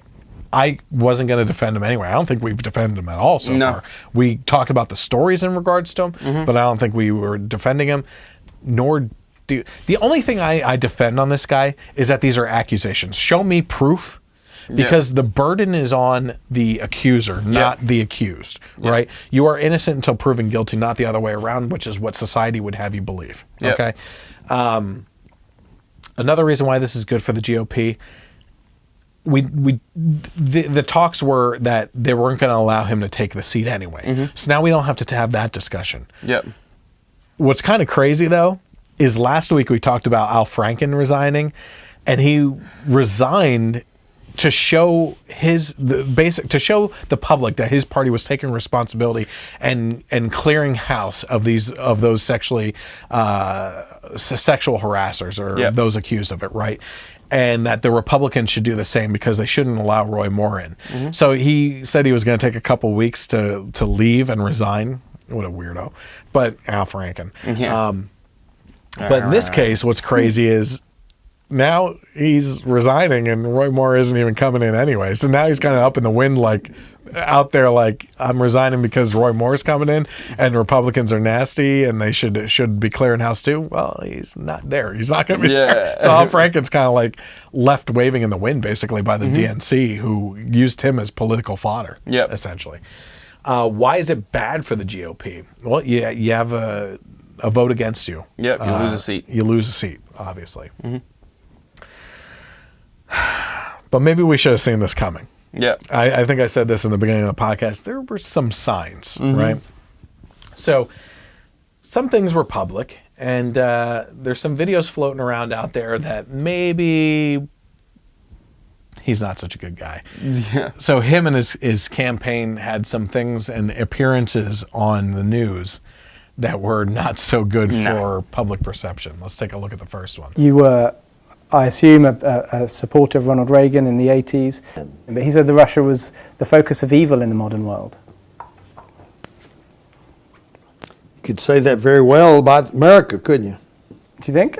Well, we promote a lot of bad things, you know. Like? Same-sex marriage. That's the very argument that Vladimir Putin makes. Well, then maybe Putin is right. Maybe he's more kin to me than I know. Oh boy. Yeah. So number one, have you ever seen, well, actually, you know what? Obama did it overseas. He played this, he did what they called an apology tour for America's actions around the world, right? Yeah. But Roy Moore is literally saying right here, well, America's a pretty evil place too. Yeah. Well, I don't want that freaking guy being associated with representing me. Yeah. us. I mean, are you crazy saying that we're an evil country? Yeah. You know, your opinion on gay marriage is one thing, but my word. Yeah. And then like Putin, well, you know, what I didn't show here is him speaking in Russian to Putin. God. Oh my gosh. Like, listen, Russia is a huge problem. Russia is not working with the left, and they're not working with the right. They're working with both sides to pit each other. Their operation is chaos. They want political chaos where we pit each other, where we just fall apart as a nation because we're infighting so much, right? And using Russia as a tool, it's just crazy. So let's take a look at the second one here. I think this is personally my favorite. Yeah. Your favorite is coming up next. Does he think that homosexual conduct should be illegal? It's a yes or no question. Probably. Judge Moore has also said that he doesn't think a Muslim member of Congress should be allowed to be in Congress. Why? Under what provision of the Constitution? Because you have to swear on the Bible. When you are before, I had to do it. I'm an elected official, 3 terms. I had to swear on the Bible. You have to swear on a Bible to be an elected official in the United States of America. He alleges that a Muslim cannot do that ethically, swearing on the Bible. You don't actually have to swear on a Christian Bible. You can swear on anything, really. I don't know if you knew that. You can swear on a Jewish Bible. Oh, no, you can I swore on the Bible. I've done it 3 times. I'm sure you have. I'm sure you've picked a Bible, but the law is not that you have to swear on a Christian Bible. That is not the law. You don't know that? All right, Ted Crockett. I don't know. I know that Donald Trump did it when we made him president. Because he's Christian and he picked it. That's what he wanted to. That's what he wanted to swear in on. Oh man. So we'll unravel this from the beginning. Number one was what was the first thing he was talking about? Oh man, I forget. Well, okay, let's just go to the second point. It's like about the swearing in. Should homosexuality conduct be illegal? Probably. Probably. Probably. What? What kind of spokesperson is this? Oh my God. Like, listen, you dang well better know your candidate's positions on the issues. Probably. Or you leave it to the candidate to talk about. I guess. And to say that it should be illegal, like, does your candidate does your candidate believe that it should be illegal for homosexual marriage? The answer is either you need to ask him that yourself, or no, but he believes that's immoral. Okay, that's an argument that you can have on the ethic or moral judgment standing of each side and everything. Yeah. That's an argument that can be had. Illegal? We're not Iran. Not even marriage. Activity. Yes. Yes. Probably. I don't know. Damn, I guess. I mean, for a sideshow, I'll wrestle the alligators for you.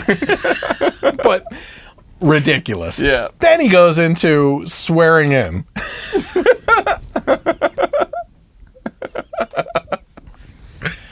Oh my gosh. So the long pause. Yeah, he's blankly staring at the camera like like a deer in headlights. He's saying that the reason why Muslims can't hold public office is they can't ethically swear an oath on the Bible. Yeah, and if they swear on the Bible, they don't mean it. Yeah. And basically Tapper's correcting him, saying you don't actually have to swear it on the Bible. Like, you could swear on the Quran or anything else, right? And he's like, oh no, I swore in on the Bible. Yeah, because you're a Christian. Well, Trump swore in on the Bible. Yeah, because he's a Christian. You didn't know that? Yeah. No, it's better than just that stare. Yeah. He left his mouth open too for as a fly trap. Yeah. Oh my gosh. So bad. Okay, let's hit up this last one here real quick too. Fake news would tell you that we don't care for Jews. I tell you all this because I've seen it all, so I just want to set the record straight while they're here.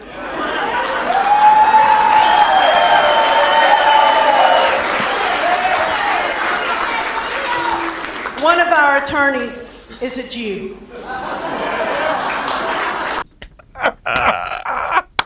Oh, it's about that time. I just want to set the record straight for fake news since they're here. They say we don't like Mexicans. My gardener's a Mexican. My pool boy is a Mexican. He wears that Speedo around the house and shows off his God. That was like the night before the election. Yeah. 1 night or two before. Did you see Roy Moore in the background? He's like, freaking A. Good God dang it. So it is the... I better pick the nicest horse I got to show up at the polls. It is the... Listen, it is the response from the left all the time of, Republicans will say that they're not racist because they have black friends. Roy Moore literally just took that argument and applied it to Jewish people. Worse. Yes. Not even friends, employees. Like those Jews are good with taxes and hiding things, and that's why we like them. Yeah, it's one thing to say I have a Jewish friend. Then you have if you hated Jews, why would you have a Jewish friend? An employee? Oh man, that's the worst. So bad. It is so bad. And man. They probably had a huge fight in the back after that. It's just like, well, Trump said all Mexicans were murderers and he won. Listen, it is a blessing in disguise that this guy's lost. Yeah. Okay, I want to weed out individuals. Yeah. I don't care what side they're on. I'm kind of glad. You talked about last week that things are going to backfire. I think you said. Yep. Especially in regards to the sexual harassment stuff, that it gets to a point where it's going to be oversaturated with these arguments, right? And if too many accusers flood the market of the Me Too campaign, then it's just not going to be taken as seriously anymore, So we're getting to a point where, people are just going to get sick of hearing about it, and they're going to say, I don't even care. I don't care anymore. You get so oversaturated, you just don't even care. Well, Roy Moore is out of the picture now. Thank God. Yeah. Okay, we don't have to... This circus show is no more. Yeah. And that's all I'll say about and I will say to all our liberal friends and celebrities that are having this huge celebration, get off your high horse. Yeah. Doug Jones barely beat this guy. Yeah. Barely. Yeah. Next election comes around. I mean, they even said that Alabama's last Democratic senator was 25 years ago, and even he was a center right-leaning Democrat who eventually became a Republican. The next election, as long as they don't have another Roy Moore type up there will be a Republican back in the Senate seat of Alabama, most likely. I have faith in the direction of our politics going forward. I believe that the Tea Party was the start of a movement on the right to find true conservatives and weed out the progressive Republicans, right, in our own party. And that's why I've had the conversation with you in the past where, the left will get on the news and progressives, politicians and media sources and everything will say, well, look at the Republican Party. They can't even get their crap in line because they're fighting with each other. That's actually a good thing. Yep. It's a difference of opinions. It's a battle of ideas. That's exactly what you're supposed to have in a thought environment, right? On the other hand, I think that there's a subset of the left now, and I run into them daily, my clients, right? I go to a highly Democratic area that almost all voted for Trump. And they said that they were lifelong Democrats, right? I think there's a movement within the Democrat Party that is just starting to come out now where they see that there's too much political correctness and everything else going on, and that stuff's falling apart, and hopefully they start weeding out their own party, and hopefully there's a political revolution to get rid of these just bad progressive politicians on both sides of the aisle in our political atmosphere. For sure. So I want to thank everyone for tuning in. It was actually a really great podcast tonight with some great topics. And if you didn't get a chance, if you are just tuning in at the end here, you need to go back and watch the dating game, because that was actually a really great segment too. Way to make me look like a racist. So, Jesus. I want to thank everyone for tuning in tonight. Again, if you are watching on Facebook Live, you could always head to the Generation Y Conservative fan page, hit the like button, and get notifications as well. That way you can be notified when we go live with the live stream. You can go to the YouTube page and hit subscribe. Just search for the Generation Y Conservative on YouTube. Bell notification will actually give you notifications when we publish videos. And you can also go on Twitter and follow me at Gen Y Conservative without the E on the end. There was actually some really good tweets lately, if you go back through my history, that were pretty funny on progressive Xmas stories. They were really good. I was going to tell you. I might as well tell you. It was a back and forth with the Doc Thompson show, right? And they were looking for turning Christmas stories into progressive stories. So there were a couple titles I came with. It's an Equally Wonderful Life. Okay. The Christmas Carol, or Carlos, we don't assume. That was my favorite one. And the last one was, oh man, I forget. It doesn't matter. But yeah, there's some funny ones on there. So you can follow me and interact with me at Gen Y Conservative without the E on the end. Also, this podcast is rebroadcast on Sundays from 3 to 6 p.m. on KLRN Internet Radio, where you can listen to the audio portion of the podcast and bring that along. You can also subscribe to it on iTunes, where they have graciously put me as well, and follow up on past episodes as well. So I believe I have finished everything up. In the meantime, we'll see you next week. Have a great night, and God bless America.